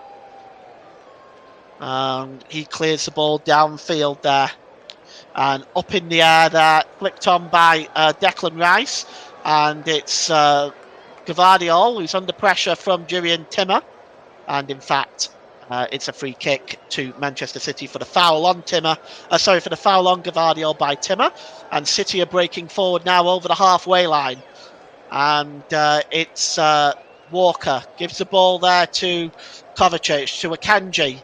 Akanji's got a Doku down the left. He gives the ball back to Kovacic. It's back to Walker. Good ball to Savinho. Savinho, corner of the penalty area, left-hand side. Back to Walker. Savinho pulls it back there to Kovacic and Akanji. And now the ball is with Diaz. Diaz to Walker. It's a really, really good ball across back to Diaz again. Diaz, Walker, and again back to Diaz. Gives the ball across to the left-hand side now to Jeremy Doku, trying to just get away from Gabriel. He goes to the corner of the penalty area and once again plays it back to Kovacic. Kovacic back to Walker. Oh, good interception that time. And now Kai Havertz is coming away with the ball. He's surrounded by three Manchester City players. He tries to get through both of them. And is that going to be a free kick? The referee says no. Havertz looks at the assistant, but nothing is forthcoming. Here's Gundogan now for Manchester City. He does a back heel to Gvardiol. Gvardiol drops the ball there back to Walker. It's a good ball over to the right-hand side to Silva. Here's Savinho now for Manchester City. Savinho in the penalty area. Good challenge by Calafiori, but Savinho now holds onto the ball and goes down. The referee initially said no, but the assistant on the far side gave the free kick, and Michael Oliver changed his mind and gave the free kick.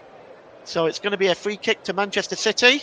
It's level with the Arsenal 6-yard box down the right-hand side, and it was a foul. It was a late challenge. Michael Oliver perhaps didn't initially see it, but the assistant on that right-hand side certainly did. And it's going to be a free kick. Bernardo Silva and Ilkay Gundogan are both standing over this as Manchester City looking to get back into this game. Bernardo Silva, City are going to have to Arsenal are going to have to defend very, very well here, as this free kick is from a dangerous position. Bernardo Silva whips it in. Oh, it goes over everybody's head and goes behind for a goal kick. Bernardo Silva's wondering why nobody gambled on that, and it just went over everybody's head and went wide, and Arsenal can breathe again as Mikel Arteta just having discussions with his assistant. Of course, Arsenal did get the victory over Manchester City last year. Well, it still didn't help them in terms of winning the league. City still went on to win the league title as David Raya clears the ball downfield. It's headed on by Manuel Akanji. The ball is knocked forward by Thomas Partey, and trying to nip in there was, I'm just not quite sure who that was, but I think it might have been Kai Havertz. But City coming forward again, and now here's Walker. He's got Savinho over left and right. Kovacic, Akanji just gives the ball back there to Walker. Walker has got Savinho alongside him. He gives the ball to Kovacic instead. Back to Walker. Arsenal lining up with a wall in defence right across the 18-yard box. And here's Diaz. Diaz just looking for options to try to find a way through. It's Walker again to Savinho. Corner of the penalty area, right-hand side. Savinho pulled back to Diaz. Is Diaz going to try having a shot from here? Oh, he does, and it's just wide. It really wasn't very far away from Ruben Diaz. It was worth the effort. At the time, certainly they were not able to get through that Arsenal defence. But yes, it's wide and into those Manchester City fans behind that goal. And Arsenal still lead by 2-1. We've had 8 minutes gone in the second half. It's David Raya with the goal kick, right-footed, downfield. And heads go up there. Kai Havertz tries to bring that down. Jurrien Timmer also cutting across. Declan Rice as well, but Manuel Akanji gets the ball forward. And, well, here comes Ilkay Gundogan. Cuts inside to Kyle Walker. He tries to find Jeremy Doku, but cutting across excellently, doing the defending there is Jurrien Timmer. And Arsenal now continuing to defend for their lives. Jeremy Doku. Here's Ruben Diaz across to Kovacic. Kovacic to Kyle Walker. Walker to Savinho down the right-hand side. Savinho cuts inside to the penalty area to Kovacic. Oh, Kovacic tried to play the ball through, but that was really well read by Declan Rice. And Arsenal now can come away. It's cleared downfield that time by Ben White. And it goes out of play for a throw-in almost on the halfway line. It's taken quickly, and City coming forward again with Gvardiol. Gvardiol gives the ball to Kovacic. Kovacic across there to Walker. To Savinho. Savinho back to Diaz again. He's already had one shot. He may fancy another. He's thinking about it. Gives the ball to Gundogan. Gundogan holds the ball up. And Savinho who's going to strike, and that comes off Gabriel, and it falls onto the head of Gvardiol, who heads it back to Manuel Akanji, and here's Doku. Doku back to Akanji. It's all City at the start of this second half. Here's Ruben Diaz, and it's Gundogan. Gundogan plays the ball through here to Bernardo Silva, and it's finally just cleared away, or at least attempted to be cleared away that time by Gabriel Martinelli. And Martinelli just shields the ball out of play, thinking it's a throw into Arsenal. It's not. It's a throw into City, and he's livid. But City have taken the throw in quickly, and here is Kovacic. Kovacic back to Gundogan. Gundogan, corner of the penalty area. And here is, just seeing that Bernardo Silva. He gives the ball to Akanji. Akanji back to Walker. To Kovacic. Kovacic to Akanji. As Arsenal camping out on the edge of the... City camping out on the edge of the Arsenal penalty area. Doku tries to get the cross in. It's a good challenge by Kai Havertz, and it's going to be a corner to Manchester City. And it's taken quickly by Doku. And here's Gundogan. Gundogan lifts the ball in. Oh, it's headed out there by Gabriel. Comes back to Akanji with the shot, but it takes a deflection, and it's going to be another corner. And well, the corner now, this time going to be taken by Ilkay Gundogan down that left-hand side. And we've had 12 minutes gone in this second half, and it's Manchester City 1, Arsenal 2. And the corner is taken quickly, and here's Jeremy Doku. Is he going to swing one in here? Oh, that's a really good block by Kai Havertz again. Or rather Martinelli, I should say. The ball is played down the right-hand side here, and here's Bernardo Silva. Corner of the penalty area, back to Kovacic. And here's Walker. Walker may strike one here. Oh, good save by Raya. He was only able to parry it, and it was hooked away there by Gabriel, and Arsenal defending here as a really good effort that time by Kyle Walker. Good save, though, by David Raya. And here's Walker again. Kyle Walker in a very advanced position. Kovacic holds the ball up. Back to Walker. And Kovacic. And now Akanji. And under pressure there a little bit was... yes, Ruben Diaz just having to take the ball back towards his own half. Diaz then plays the ball back to Walker. Walker back to Diaz. He's about 35 yards out, is Diaz. Arsenal just camping out on the edge of the penalty area. You might argue that they've parked the bus. Here is Doku now for City. Struggling to find a way through. It's Akanji. And Doku just lays it off for Kovacic. Is Kovacic going to have a strike? No. Walker over to Savinho. Savinho swings in looking for Haaland.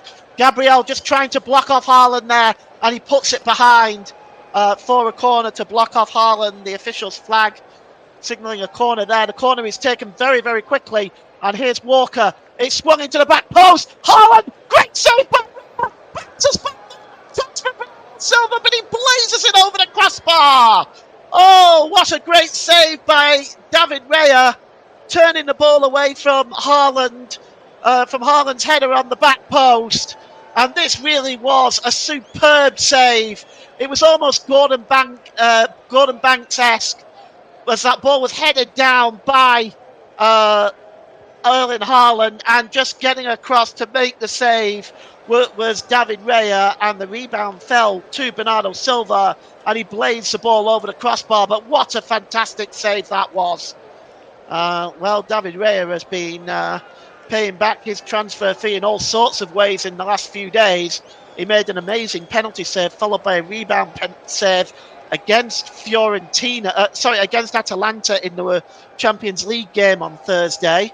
Another mighty save there by the Spanish international. As now coming forward is Savinho for Manchester City, as once again the pressure being piled on by the citizens. Kyle Walker gives the ball back to Savinho. Savinho will cut into the penalty area. It's pulled back to Kovacic, and all the way back to Diaz. Diaz to Walker. Walker back to Kovacic. And back to Diaz again. And down here to Bernardo Silva. He's got Martinelli in front of him as Bernardo Silva. Bernardo Silva cutting back, tries to swing the cross in. It's headed down well by Calafiori. And Arsenal can maybe try clearing it away, but Kyle Walker wins that back. Media radio jingles in the game. He says, can't agree anymore, Paul. That was a super save from Ray. It was indeed. As here's Kovacic. He gives the ball there to Sabinho. It's now back with Gundogan. Gundogan across to Manuel Akanji. City continue to pile on the pressure. Jeremy Doku down the left-hand side. Drops the ball back to Akanji. It's back with Kovacic. All the way back to Walker with a strike. It takes a deflection and goes behind. And it's going to be another corner to Manchester City, as Arsenal really are defending for their lives in the second half as we've hit the hour mark. It's Manchester City 1, Arsenal 2. Corner to be taken by Ilkay Gundogan. And Gundogan is just no quick corner taken this time. Akanji is in there. Of course, Erling Haaland is in there. Where else would he be? It is taken short, though, with Doku lifted in by Gundogan. It's just headed up into the air. Thomas Partey has the ball there. Oh, it breaks it! Another super save! And this time a shot from, I think it was Gavardio that time. As we just take a look at this again, it was headed up into the air, chested down, and it just fell to Gavardio. And another super save, and a bit of perhaps deserved luck for David Raya there as the ball loops into the air and just falls kindly into his arms. So it's Manchester City 1, Arsenal 2, as David Raya pulling out the stops in the second half as well as his defence in front of him. Well, it's Kyle Walker again. Midway inside the Arsenal half of the field, he lays it off to Kovacic. Kovacic and back to Walker. Walker was thinking about the shot. Instead, he laid it off to Savinho. Savinho holds the ball up. Drop back to Walker. Back to Savinho. Savinho across there to Diaz. Swung back in again. Headed up into the air there by William Saliba. Oh, Calafiori lets it bounce. I'm not sure how much of a good idea that was. Finally, he lifts it to Declan Rice, and Declan Rice gets the ball away and out of play. It's going to be a throw-in to Manchester City. And it's taken quickly. Here is Gundogan. Gundogan gets the ball across to Akanji. Manuel Akanji holds the ball up. Back to Diaz. Diaz. And here's Kyle Walker. Kyle Walker thinks about the shot but holds off. Diaz. Walker again. Cross to Savinho. Savinho. He cuts inside and pulled back again to Diaz. Diaz lifts the ball into the penalty area. Headed out by Saliba. Good work by him. This is going to be a real test of Arsenal's defence that has been so good. Here is Doku. Doku pulled back to the edge of the area to Akanji. Akanji tried to slip the ball through, but that was very well read that time by Ben White. And now it's cleared away. And chasing this one is Martinelli, but Declan Rice just gets across. Not Declan Rice, sorry. Kyle Walker just gets across and makes a challenge. And Arsenal now moving forward. And it's Savinho getting into the penalty area. Tries to get the cross in, but that is a block by Calafiori. And it goes behind for a corner. And, well, what a game we're seeing here. Lots of attacking flair by Manchester City. Arsenal defending so resolutely. Just throwing everything and blocking the passing lanes and the shooting lanes. Will Manchester City find a way through? Stay tuned to find out. Kai Havertz goes over and has a chat with Mikel Arteta. And David Raya is currently down, and that's not a good sign. We're just waiting to see. I'm sure the Manchester City fans aren't being very sympathetic over this. But David Raya is still down. Michael Oliver's going over to kind of figure out what the problem is. And he's allowed the medical team to go on to look at David Raya. There's going to be a yellow card waved in someone's face here at one of the substitutes. I'm not quite sure who that was. But it was waved at one of the substitutes. And he's just explaining to Kyle Walker what's gone on. I'm just trying to see who the substitute was that got booked. It was Miles Lewis-Skelly who has been booked. As Arsenal just taking this time to have a little bit of a team talk. So let's just take a moment to all catch our breath as Manchester City, well, they're also having a little discussion. It's like a mini timeout and a tactical session here for both sides to kind of try something different. And finally, the two teams break away as David Raya will be helped to his feet. And the game can get back underway. As Michael Oliver is currently just... he's not blown his whistle yet, and the players aren't really all back in position either at the moment. Finally, we're going to get this game back underway. David Raya is going to launch the ball downfield. Fortunately for Arsenal, he's okay. The very last thing they need is him going out. It's cleared downfield, and it's just won comfortably by Gvardiol. Gvardiol lifts the ball forward looking for Erling Haaland, and Gabriel takes no chances, puts his foot through that, and sends the ball out of play for a throw-in to Arsenal, just over the halfway line in Manchester City's half, down the Manchester City right. And here is Kyle Walker. Walker lays the ball off to Kovacic. Kovacic again back to Walker. He's almost operating like a quarterback right now. Kyle Walker tries to play the ball through. It's flicked on by Haaland, but that's cleared away again by Gabriel, who puts his foot through it. It goes all the way, almost into the corner, and Ederson having to come out and get that ball and win it. and he plays the ball forward to Ruben Diaz, as all 10 players, outfield players in the Manchester City team are in the Arsenal half at the moment. And here's Doku cutting inside. Jeremy Doku. Oh, is he brought down there? And the referee said no.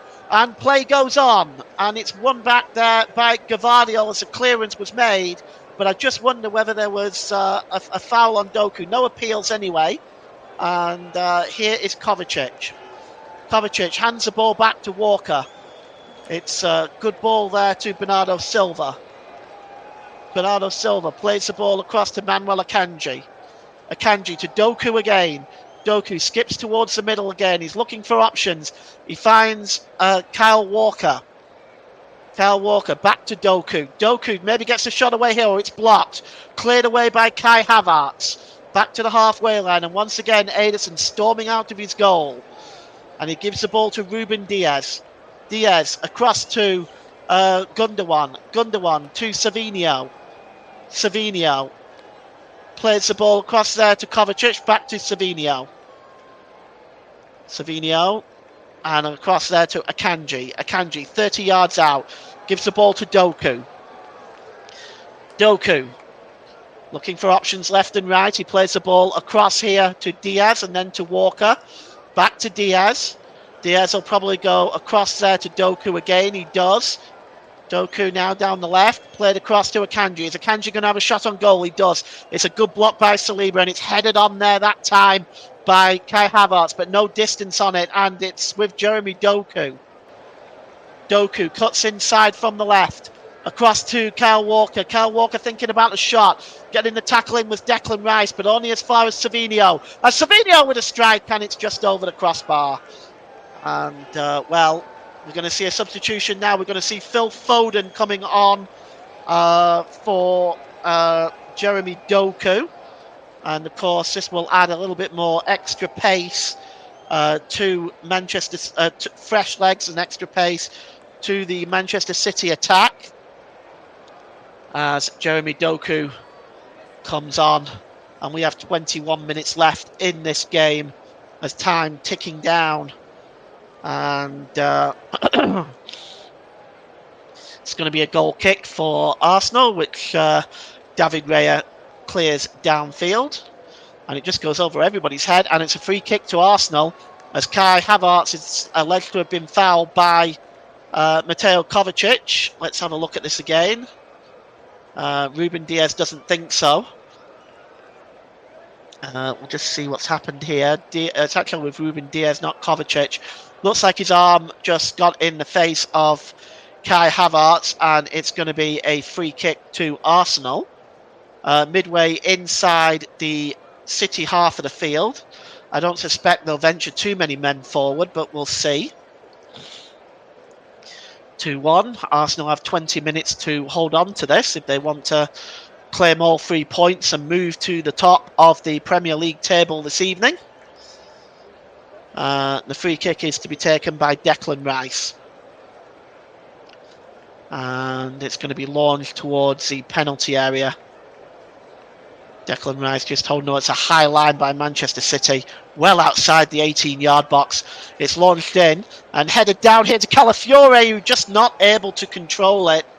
And Arsenal still win possession back, though, with Timmer.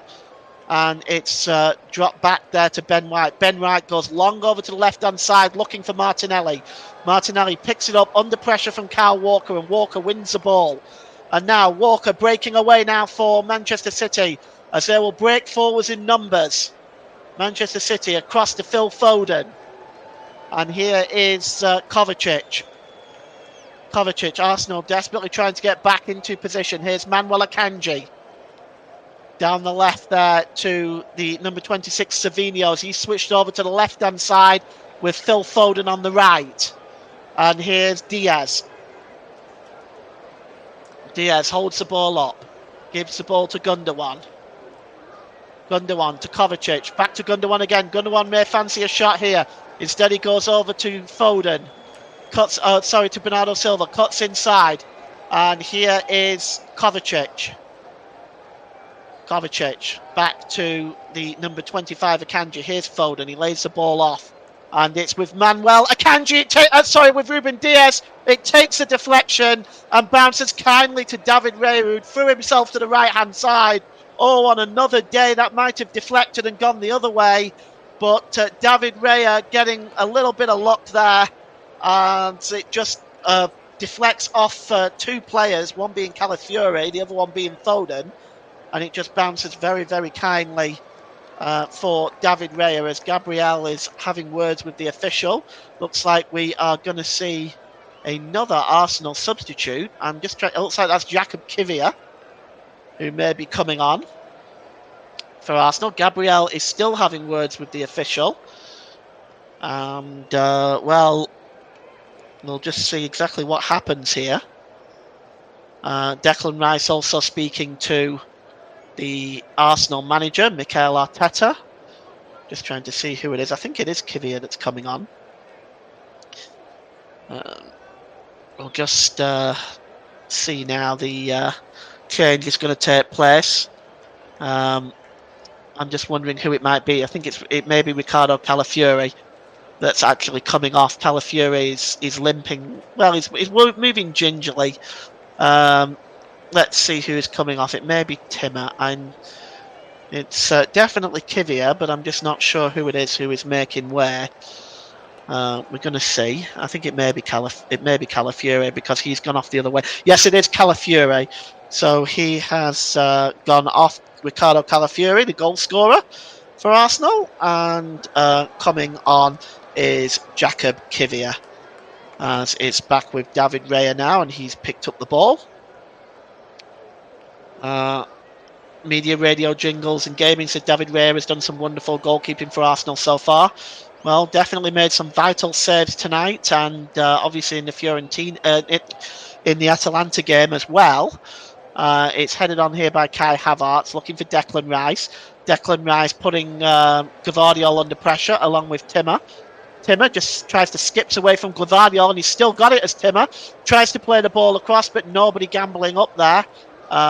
Looking for the run from Havertz, perhaps it wasn't there. And now Manchester City can come forward with Kyle Walker. Kyle Walker across to Kovacic. Kovacic finds Gvardiol. Gvardiol knocks the ball back to the number 25, Manuel Akanji. Akanji across here to Kyle Walker. Over to Bernardo Silva. So it appears Bernardo Silva has gone out onto the right. Phil Foden has moved into the middle. And it's now with Diaz again. Diaz thought about the shot, but then decided to give the ball to Kyle Walker. Kyle Walker back to Phil Foden. Foden back to Diaz. Diaz, Foden again. Back to Walker. Foden. Diaz. Diaz holds the ball up. And it's Bernardo Silva. Across to Kovacic. Kovacic may fancy a strike. Oh, it was a good block by Havertz. It's still 2-1. We're inside 15 to go. And it looks like City are going to be making another substitution very shortly. Here is Manuel Akanji. Akanji across there to Walker. Walker tries a shot. It's blocked by Rice. And over on the far side is Bernardo Silva, but Martinelli hooks the ball away and out of play. It's going to be a throw into Manchester City. It's taken quickly. And it's now with Kovacic. He's about 30 yards out. He's going to have a strike. No, he gives it to Akanji. Akanji over down this left-hand side to Savinho. Savinho is inside the penalty area. Drop back to Akanji. Plays the ball across and back to Ruben Diaz. Diaz. And now Walker. Walker, good ball there to Silva. Silva cuts inside. Oh, it's a good ball to the edge of the area there to Kovacic. And finally the shot coming in from Diaz, but it's low and comfortable for David Raya. And the substitute is going to be John Stones, who's coming on for Manchester City. We're going to take a look and see who is going to be the substitute. It's possibly going to be Diaz. Is it Diaz? Well, they're not going to make the substitute yet, but it's cleared downfield. And chasing this one is Kai Havertz. Havertz heads the ball down looking for Martinelli, but Manchester City win the ball back. And it's with Akanji, who gives the ball to Gvardiol. Gvardiol clears the ball there to Foden. Foden just steps away there from Declan Rice and gives the ball to Akanji. Akanji plays the ball forward, and here now is Ruben Diaz storming forward.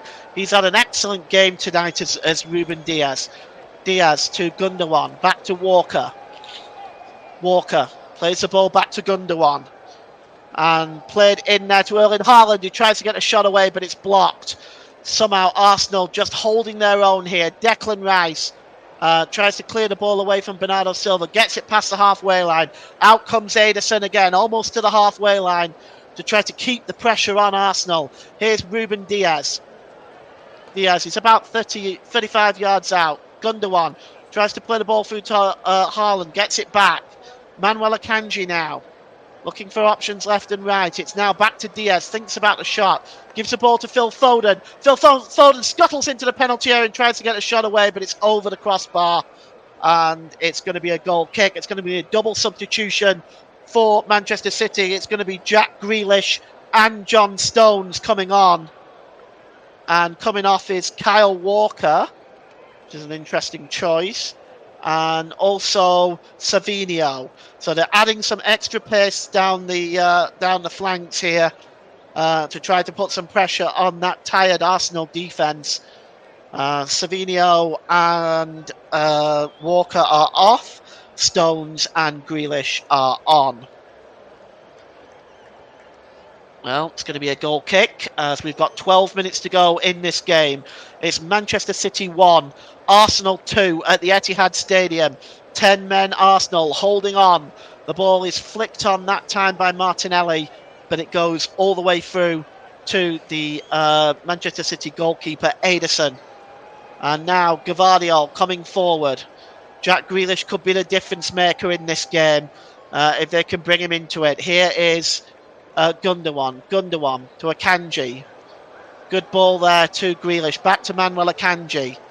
Akanji pulls it back to Kovacic with the strike, and it's over the crossbar. As right now, Manchester City are being forced to take long-range efforts as this Arsenal defence is really proving itself to be a tough nut to crack. And we've said it so many times over the last few years of just how steady Arsenal's defence is. The second half shots, there's only been 6 inside the box, 14 outside the box. It's a testament to the defensive alignment that Arsenal set up in this second half. David Raya clears the ball downfield. Flicked on there by Kai Havertz. Chasing it is Martinelli, but the ball is played back to the goalkeeper from Ruben Diaz. And now here's Manuel Akanji. Akanji coming forward to Bernardo Silva down the right-hand side. Back to Manuel Akanji. It's a very direct approach by City now. It's swung in, headed out by Thomas Partey. Back to Akanji, though, who's almost just over the centre circle now. Akanji. Back to Gvardiol. There's 10 minutes left here. And it's back to Akanji. Gundogan. Back to Kovacic. Kovacic to Gvardiol. And back to Kovacic again. And it's just won there by Gundogan. Gives it back to Akanji and Kovacic. Across there to Gvardiol, to Foden. Just lays it back off to Gvardiol. And here's Diaz thinking about the shot, but he plays it through to Kovacic instead. But that's won back by Arsenal. And Thomas Partey now under pressure. And finally cleared away there by, I'm not quite sure who that was. I think it was Ben White. As here's Martinelli. Drops the ball back to Thomas Partey. And the ball is played forward by Kivia. And it's dropped back now and played forward again, this time by Gabriel. And into Manchester City's half. City have the ball back with Gundogan. It's now with Diaz. Pressure being piled on again. John Stones, in fact, that time. And it's back with Kovacic. He's about 30 yards out, Kovacic. Back to Gvardiol. 9 minutes to go in this one. Here is Gundogan. Akanji. Silva swings the ball in, but David Raya just comes out and plucks that out of the air and falls on it. And that latest move by Manchester City breaks down, much to a frustrated look on his face of Pep Guardiola. And Arsenal, well, they have defended brilliantly in this second half. And you can see that, well, it's still not over yet, and you can never rule Manchester City out. They could score. They can score goals very quickly. It's a foul on Kai Havertz by Mateo Kovacic, who's claimed he dived. Michael Oliver disagrees and gives a free kick to Arsenal. It's midway inside the Manchester City half of the field. As Kai Havertz is just stretching his leg out, maybe suffering a bit of cramp, and he just gets himself to his feet, and the Arsenal fans beginning to celebrate. But there's still time left. There's still 8 minutes left, plus stoppage time. Plenty of time for Manchester City to get back into this game. As Mikel Arteta looking on, as Declan Rice is going to take this free kick. It's again a very high line by Arsenal. And it's going to be taken now by Declan Rice. Swings it in. Up in the air goes Thomas Partey, but he's beaten in the air and it's headed out of play by Manuel Akanji, and it's going to be a throw-in for the Arsenal. As Declan Rice picks up a yellow card for, I believe that would be for time wasting.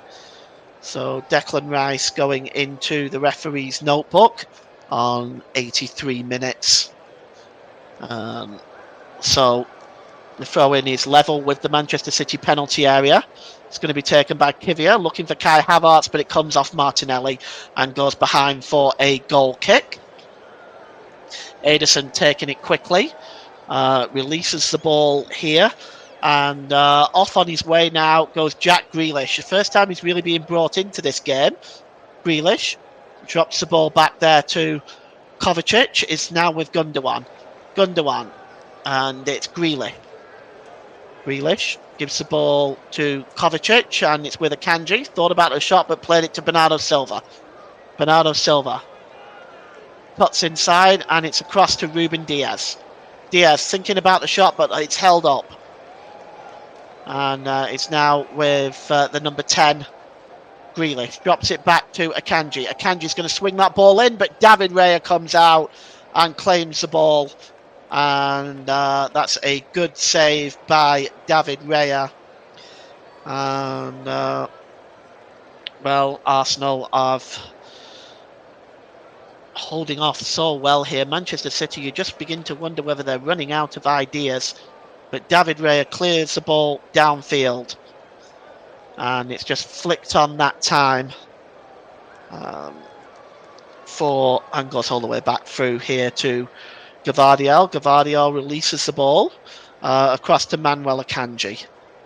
Manuel Akanji over to the right-hand side there to Bernardo Silva. Cuts inside Bernardo Silva. Bit of space in front of him now. He lays the ball off for Diaz with a shot. But it's way, way over the crossbar and wide. And very disappointing for Manchester City from their perspective. As Martinelli is now screaming at Manuel Akanji. And Manuel Akanji is trying to get things moved on here because we have 5 minutes to go. And Gabriel Jesus is readying himself to come on for Arsenal. We're just trying to see who the replacement is going to be for the Brazilian. I have to say it's probably going to be Kai Havertz. I would have thought that would be like for like, but we'll see. I'll be naming my player of the match in about 3 or 4 minutes' time. I think there's probably 1 or 2 that we can name, but I will give you that in about 3 or 4 minutes' time.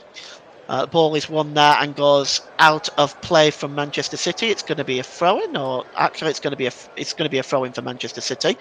It's taken quickly by Jack Grealish. I think Arsenal wanted to make the substitute. Grealish took the throw-in quickly though. Here comes Diaz. Diaz plays the ball to Akanji. It's over out onto the right-hand side there to Bernardo Silva. It comes back to Diaz, to Akanji.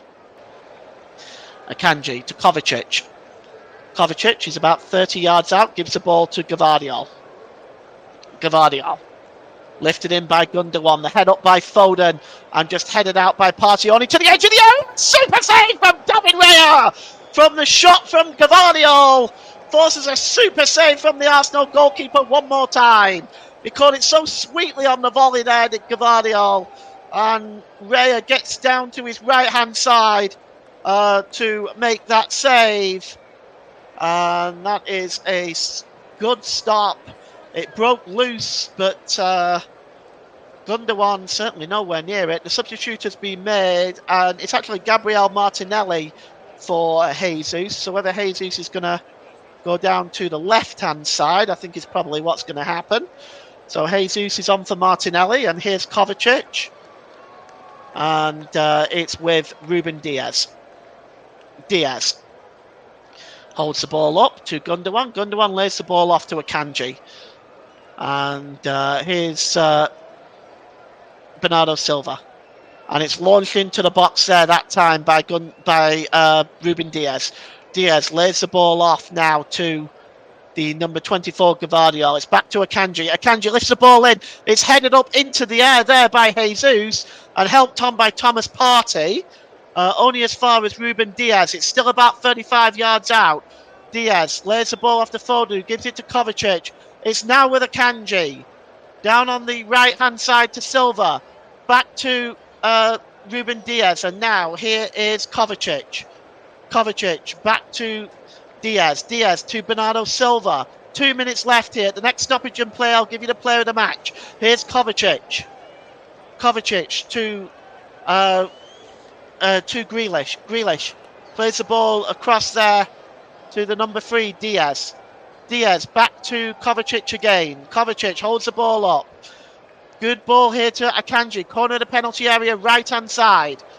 Back again to Grealish. To Kovacic, to Foden, to Grealish. In the penalty area, left-hand side this time. Lays it up there to Kovacic. It's all the way back to Diaz. Oh, a super block that time. And it's bouncing around in there. And finally it comes off Haaland, I think. He's not going to take any chances. He just picks the ball up there. Does David Raya. Gabriel is down. And it looks like he's taken a smack in the mouth. Media radio jingles and gaming says it looks like Arsenal have surely won the game. But we do see late goals that could happen from City. Never rule City out. You just never know. But I'm going to give our player of the match now. And the player of the match I've decided to give to the man that is down, Gabriel. Gabriel's got, it's not just his goal that he scored. He's been defending brilliantly throughout this second half.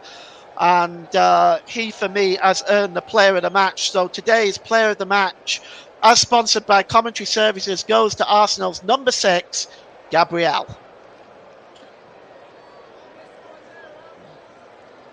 And we're inside that last minute now. It looks like a substitution is going to need to happen because Timmer is limping.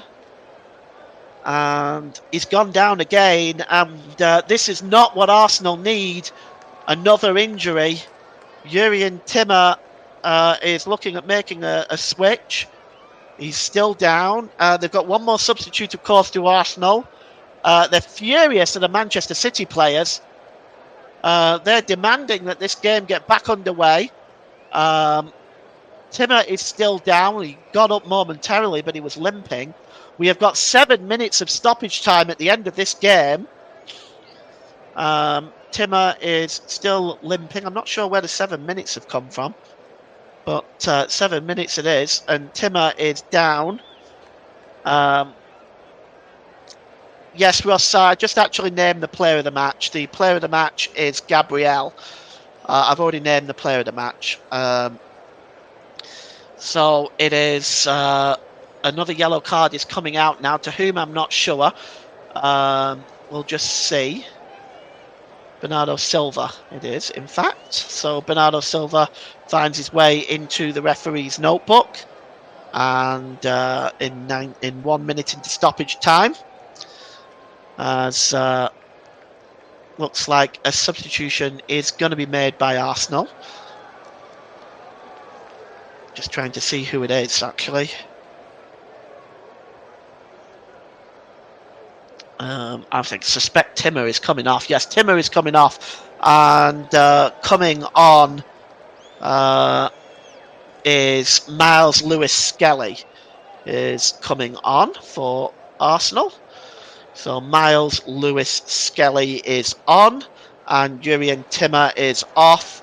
and possibly another injury crisis here for Jurrien Timmer, who spent much of last season out injured. And here's City coming forward now with Gvardiol. And he plays the ball across there to Akanji. Akanji to Foden. We're inside the 7 minutes of stoppage time. It's Foden. A crossover to the right-hand side, and it's Manuel Akanji. Akanji swings the ball in. It's headed up into the air by Erling Haaland, but plucking that out of the air is David Raya. And he just holds the ball and just falls on it, and he'll take all the time in the world. Russ has said he's confirming that it's going to be longer than the 7 minutes that the referee has added on initially due to the delays which happened before the 90th minute. Well, that's usually the case. I suspect that there'll be another couple of minutes added on. We could well be seeing 9 or 10 minutes added on as extra because of the injury at around the turn of the 90th minute. Gvardiol drops the ball back there to Ederson. Ederson clears the ball outfield. And coming forward here is Bernardo Silva. Lays the ball off to Manuel Akanji.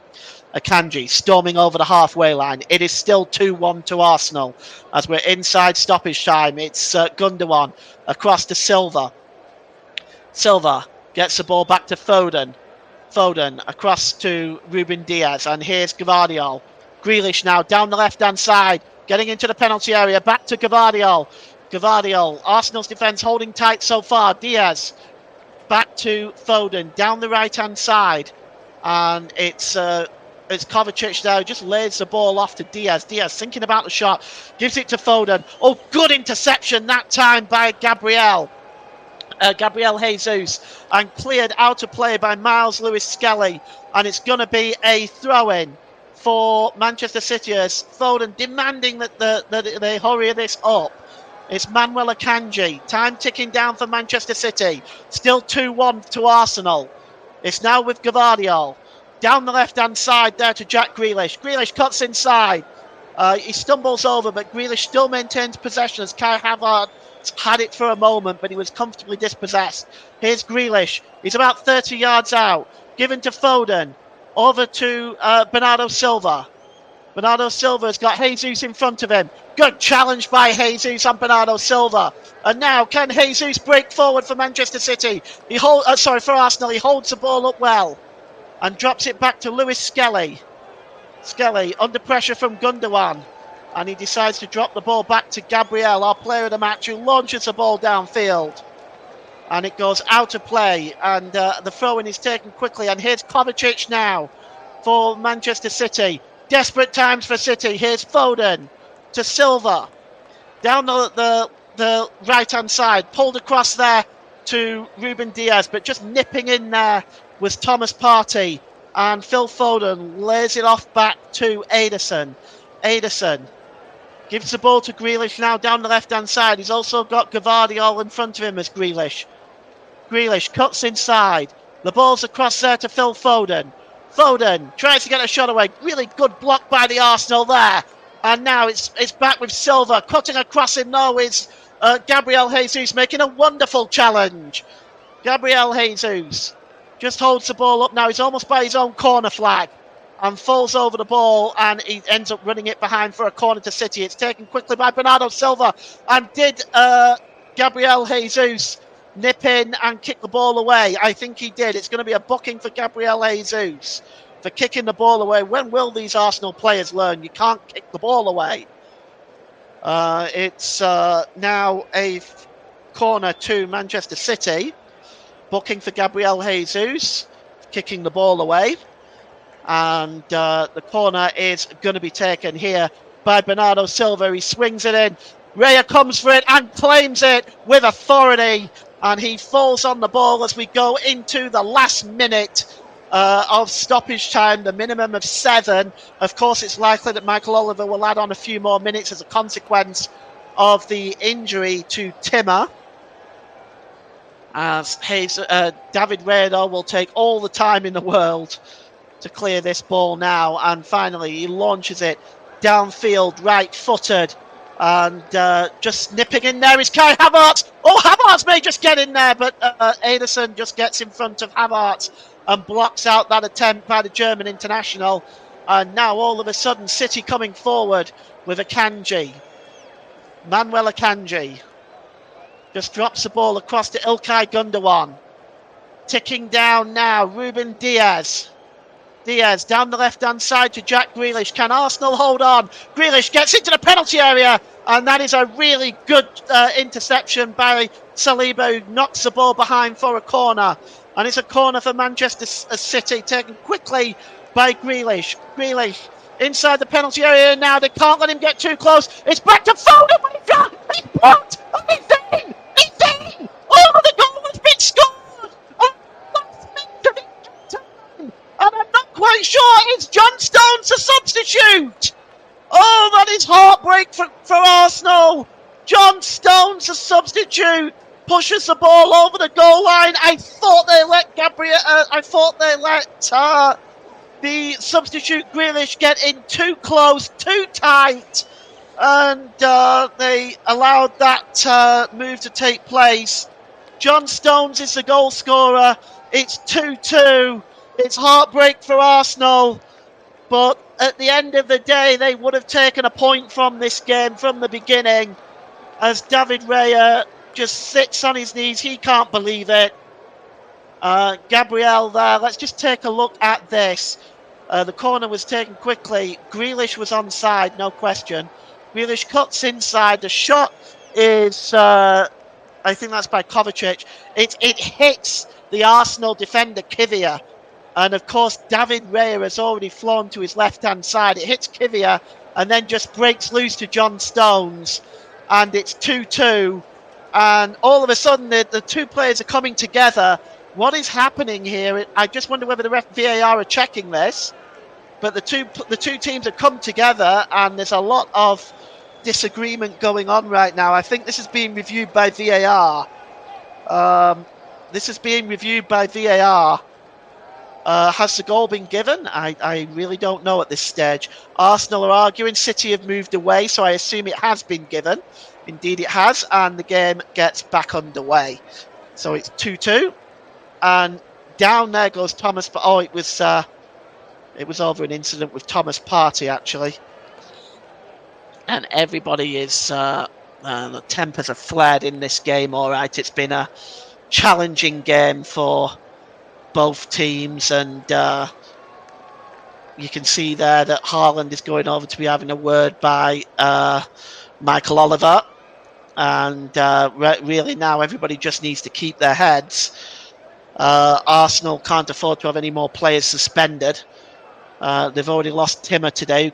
We don't know how long he's going to be out for, and also the sending off of Trossard means he misses the next game. So it's a free kick to Arsenal anyway. It's to be taken by David Raya. And it's long into... That's it. That's full time. It's 2-2. The spoils are shared. Well, Arsenal certainly would have taken that at the beginning of the game. But they'll look at it now as 2 points dropped. It was just a few minutes before the end, if that, more like a few seconds. And, John Stones scrambles from a fortunate deflection off Jakub Kiwior. The two teams are still arguing, but the goal-scoring summary is this. Haaland gave City the lead on 9 minutes. On 22 minutes, Ricardo Calafiori equalised. And in the last minute of stoppage, the first minute of stoppage time, Gabriel gave Arsenal the 2-1 lead, and then Leandro Trossard got sent off.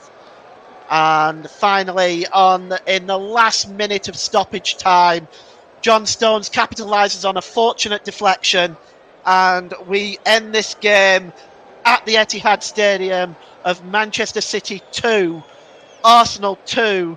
Back to you, Ross. Wow.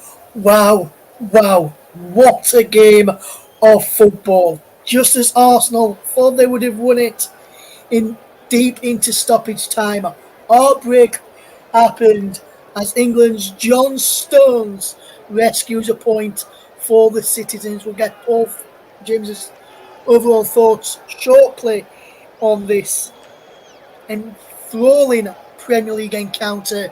Arsenal all brave for them at the end. Could that Leandro Trossard red card have cost them all 3 points? Would have been interesting to see the second half with 11v11. I'm wondering whether that red card for Trossard may have cost Arsenal the chance to get all 3 points at the Etihad Stadium this afternoon, where it is finished Man City 2, Arsenal 2. I'll quickly run you through the other scores from today, get the thoughts of Paul, then we'll round up the overall scores from the Premier League this weekend, and then finish off with the Premier League table. In the Championship then, Preston North End 0, Blackburn Rovers 0. Both teams finished with 10 men in that game at Deepdale and Lancashire Derby. Sam Greenwood sent off in the 42nd minute for Preston North End, straight red card for him, and a straight red card for Owen Beck in the 89th minute, as Osmarcic only got a yellow card despite biting the all-known Liverpool fullback on the back of the neck in that game at Deepdale in the Lancashire Derby. In the Premier League 2, which is the under-21s division, Everton under-21s ran out 4-3 winners over Sunderland under-21s. In the Women's Super League today, it also finished between these two sides that we've listened to in the Men's Premier League. In the Women's WSL, it also finished Arsenal 2, Man City 2 there. Beth Mead scoring in the 81st minute for Arsenal. Leonardson Manham put Arsenal in front on 8 minutes. Miedemar equalised on 42 against a former side.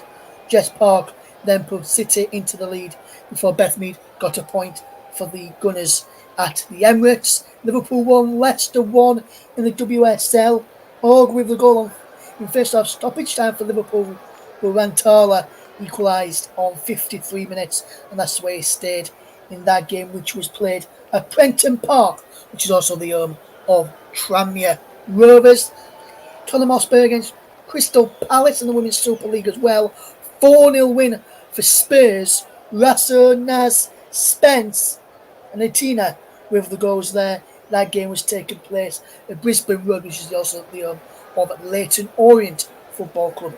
Aspin got sent off for 2 yellow cards in stoppage time at the end of that game for Crystal Palace. So Crystal Palace finished that game with 10 players, Tottenham beating them by 4 goals to 0 in the Women's Super League. In the Women's Championship, Charlton Athletic 2, Durham 1, Birmingham City 4, Portsmouth 0, London City Lionesses 2, Bristol City 1, Newcastle United 2, Sheffield United 0, and Southampton 0, Blackburn Rovers 1. In the Women's Champions League, Volska Polatova from Ukraine 0, Celtic 1. Celtic getting a good result there in the Women's Champions League. In the French Ligue 1, finished Monaco 3, Le Havre 1, Angers 1, Nantes 1, Brest 2, Toulouse 0, Montpellier 3, Auxerre 2. Lyon against Marseille is a 7:45 UK time kickoff this evening. In the German Bundesliga, Bayer Leverkusen 4, Wolfsburg 3, and Stuttgart 5, Borussia Dortmund 1. And in 14 minutes, it's St. Pauli 0, RB Leipzig 0.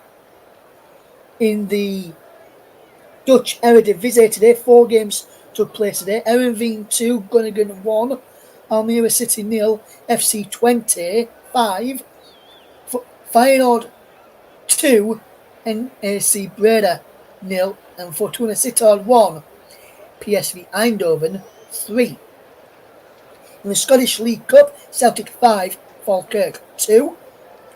In the Spanish La Liga, Getafe 1, Leganés 1, Athletic Club 3, Celta Vigo 1. Second half is underway between Villarreal and Barcelona. Barcelona leading 2-1 in that game. Robert Lewandowski with a brace there. Let's put one back for Villarreal.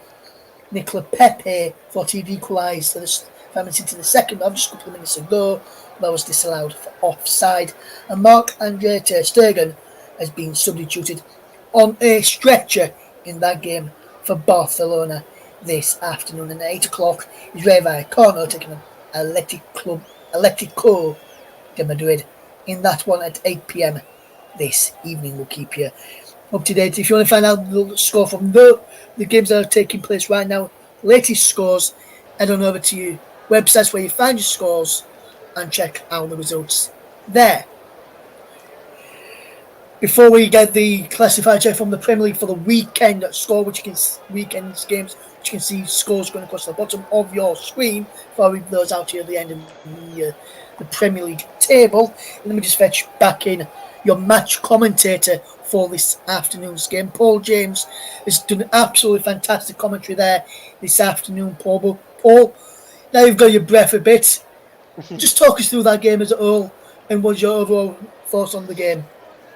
Well, what I found most interesting that when Arsenal equalised, they were in control of the game. They deserved the goal before half time, and the game turned when Trossard got sent off. It was a monumentally stupid thing to do, knowing that Declan Rice had been sent off for something contentious, if you will, in the game against Brighton in kicking the ball away. The very last thing he should have been doing is kicking the ball. He knows he's on a yellow card, and I think it's probably led to City dominating that second half. But I mean, I don't know if it would have been any different if they had 11 men on the field. Nobody can say. But I think at the time, Arsenal were very much in control of the game before that happened, and I would say to me they may have held on to win it, but the goal had some fortune to it because the shot took a deflection off Kivia and it fell for John Stones with David Raya on his backside. And he was able to put the ball into the net. So I think at the beginning of the game, every single Arsenal fan, including myself, would have taken a point, absolutely. Now it feels like 2 points dropped, but still it has to be kept into context. It's a fabulous result for Arsenal. Yes, absolutely, Paul. And Media Radio Jingles and Gaming, our good friends over there, has said, great commentary as always, Paul. All breaking Thank at you. the end for Arsenal, but we did see it coming from City. That's what we've talked about it numerous of times, Paul. Not on this stream today, but in past streams and past seasons. You can never and I think you actually mentioned it in the game as well. Never write off Manchester City. They always seem to find a way, whether they're creating chances after chances and teams are holding on like Arsenal were doing for the biggest part of that second half, Paul. And they always seem to find a way through to get an equalising goal or a goal to get something from a game that could be losing 2-1 and they could get two late goals. Today, they didn't have enough time to get two late goals. They only managed to get one to get a draw. But we've seen it time and time again. Just going back to the time when they won the title from Manchester United as well, Paul, when Sergio Aguero's had the equalising stoppage time. And then we'll remember that Aguero moment. Something like that could have easily happened today had there been more time on top of what I know they played an extra couple of minutes on top of the 7 which was added on for the injury to Timber. If we'd added a bit extra on, we could have seen something similar to the Aguero moment, say from Erling Haaland or Phil Foden type of player who's good in those areas inside the penalty area, Paul. Well, I mean, that's I don't know. Arsenal's defence is very resilient. One thing I'll say about Arsenal's defence is it's the best in the country. There's no question about it. I don't care what anybody says. Arsenal's defence is the best in the country. They shut teams down. They shut teams out. That second half was wholly dependent mostly on City having to take the longer shot from outside the penalty area. They close out passing lanes. They close out shooting lanes. They make vital challenges. They make it very difficult. You have to remember this Manchester City team is world class internationals. There's just player after player after player that can break a team that week in week out break down defenses. It's not just Erling Haaland, and they were not able to do it for much of that second half. And in the end, they did rely on a fortuitous deflection. I give City their credit; they was outstanding. They worked hard. They threw everything at Arsenal and fully deserved the equaliser in the end. If I'm being honest, I think a draw was probably the right result. But at the end of the day, there was some fortune on that equaliser when it bounced off Kivier's face and fell to John Stones. So I think Arsenal's defence is very resilient, and I don't think it gets spoken about enough. So I just kind of wanted to take the time to mention that.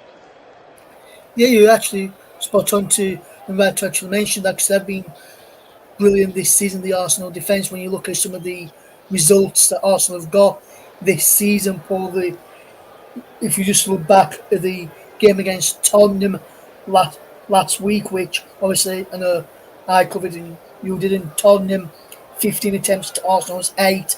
Arsenal won that game 1-0. Spurs with 4 block shots in that game, 6 off target, 5 on goal, 5 brilliant saves from David Raya. We saw it in the game against Atalanta to get a point in the Champions League on Thursday night as well, Paul, and we saw it against Brighton when they got a 1-all draw in that game against Brighton when Declan Rice was sent off. Similar situation to the Trossard incident. They got hung in there to get a point after Brighton equalised in midway in the second half. In the second half, there just a few seconds after the red card incident for Declan Rice, and we've seen it against Aston Villa. Aston Villa pushed and pushed and pushed, tried to get a goal. They couldn't break down the Arsenal rear guard. Same against Wolves at the start of this season as well. And you can go back towards back in the last season against Everton on the final day, Man United game just before that, Bournemouth just before that. Arsenal's defence in the last few matches back in the last season, they won 3-0 against Bournemouth, 1-0 against Man United, 2-1 against Everton, Arsenal, 2-0 against Wolves, 2-0 against Villa, drew 1-1 with Brighton, and beat Spurs 1-0, beat, and then drew 0-0 with Atalanta, drew 2-2 today. So in the last few matches, Paul, Arsenal have only conceded, going back to the 4th of May, they've only conceded 2 today, 1 against Everton, that's 3, 1 against Brighton, so they've only conceded 4 goals, say in the Premier League, since May last year, which always seems to be built around good, solid defences and goalkeepers. Well, there were only 1 or 2 teams to finish with a lower goals against average than 1. They finished the season with less than a 1 goal against average. If you look at Arsenal's defence, and if I pull up last season's stats, and I can just pull up last season's stats, and we'll look at the goalkeeping, because David Raya was the goalkeeper for much of last season. You can see that David Raya was running at a 0.75 goals against average. I mean, even Aaron Ramsdale was running at 0.83. There's a 68% save percentage, which shows that the save percentage is still fairly average there, but that shows the shots are not coming in. In fact, all season, David Raya only faced 69 shots.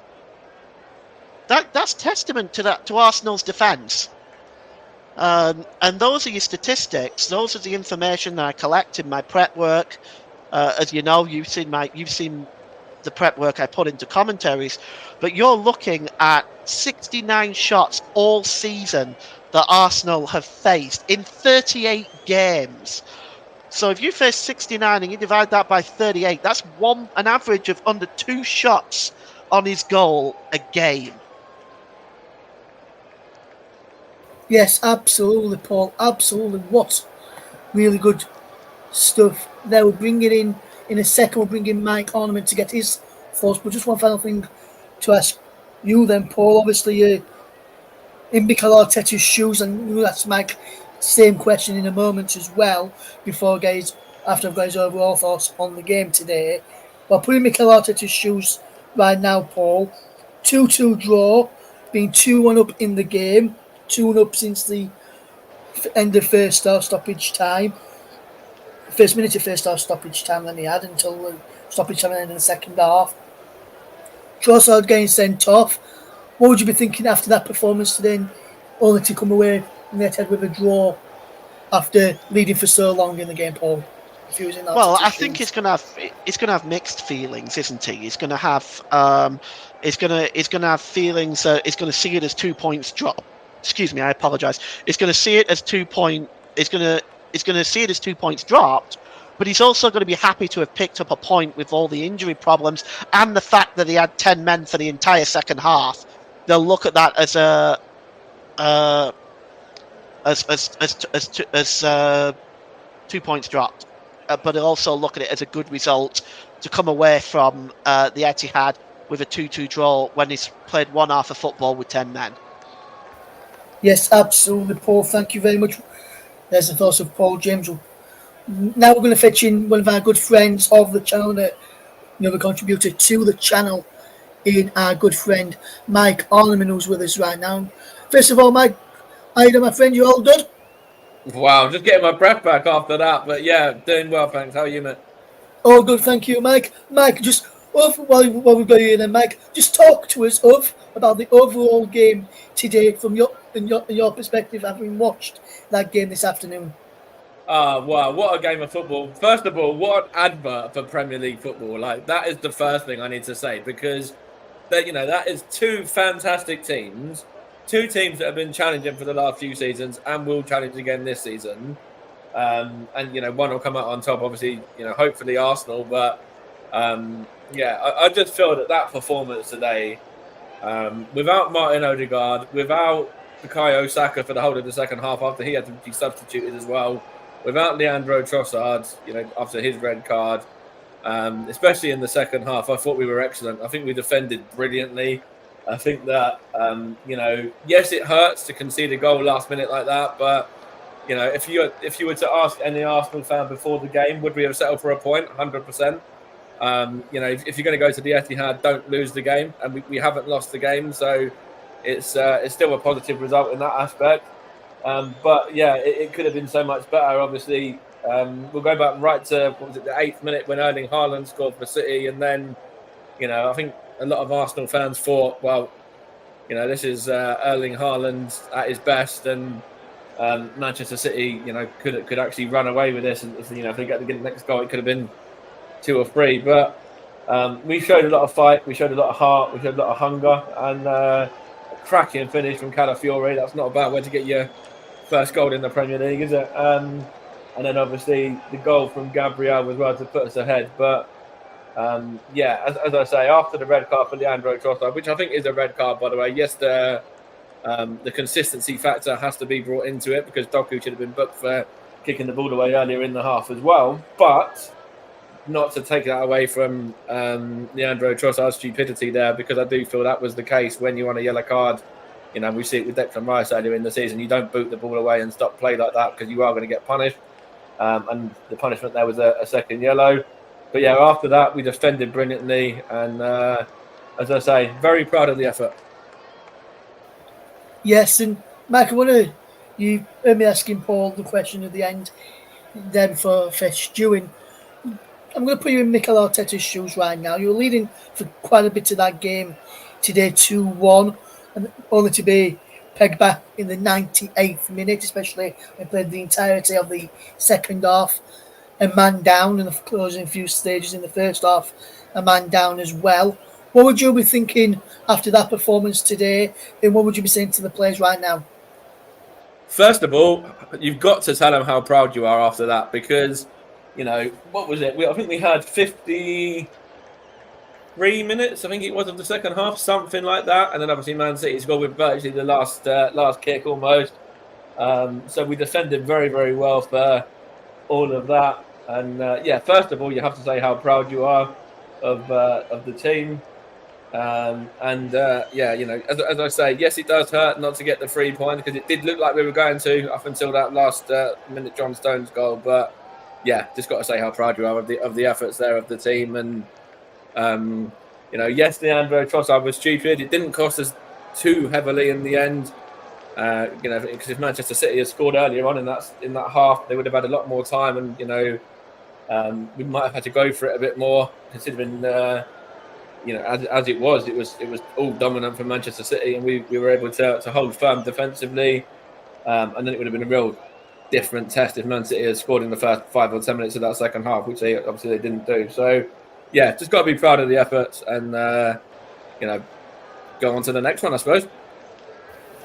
Yeah, also, Mike, just want to get your thoughts on the player of the match. Obviously, Paul gave it to the defender and the scorer of the second goal for Arsenal, Gabriel, after another goal in the Premier League, after scoring last week as well against Spurs. What do you make to Gabriel's performance, and would you have said he was your player of the match as well? If not, who would you have given the player of the match to this evening, Mike?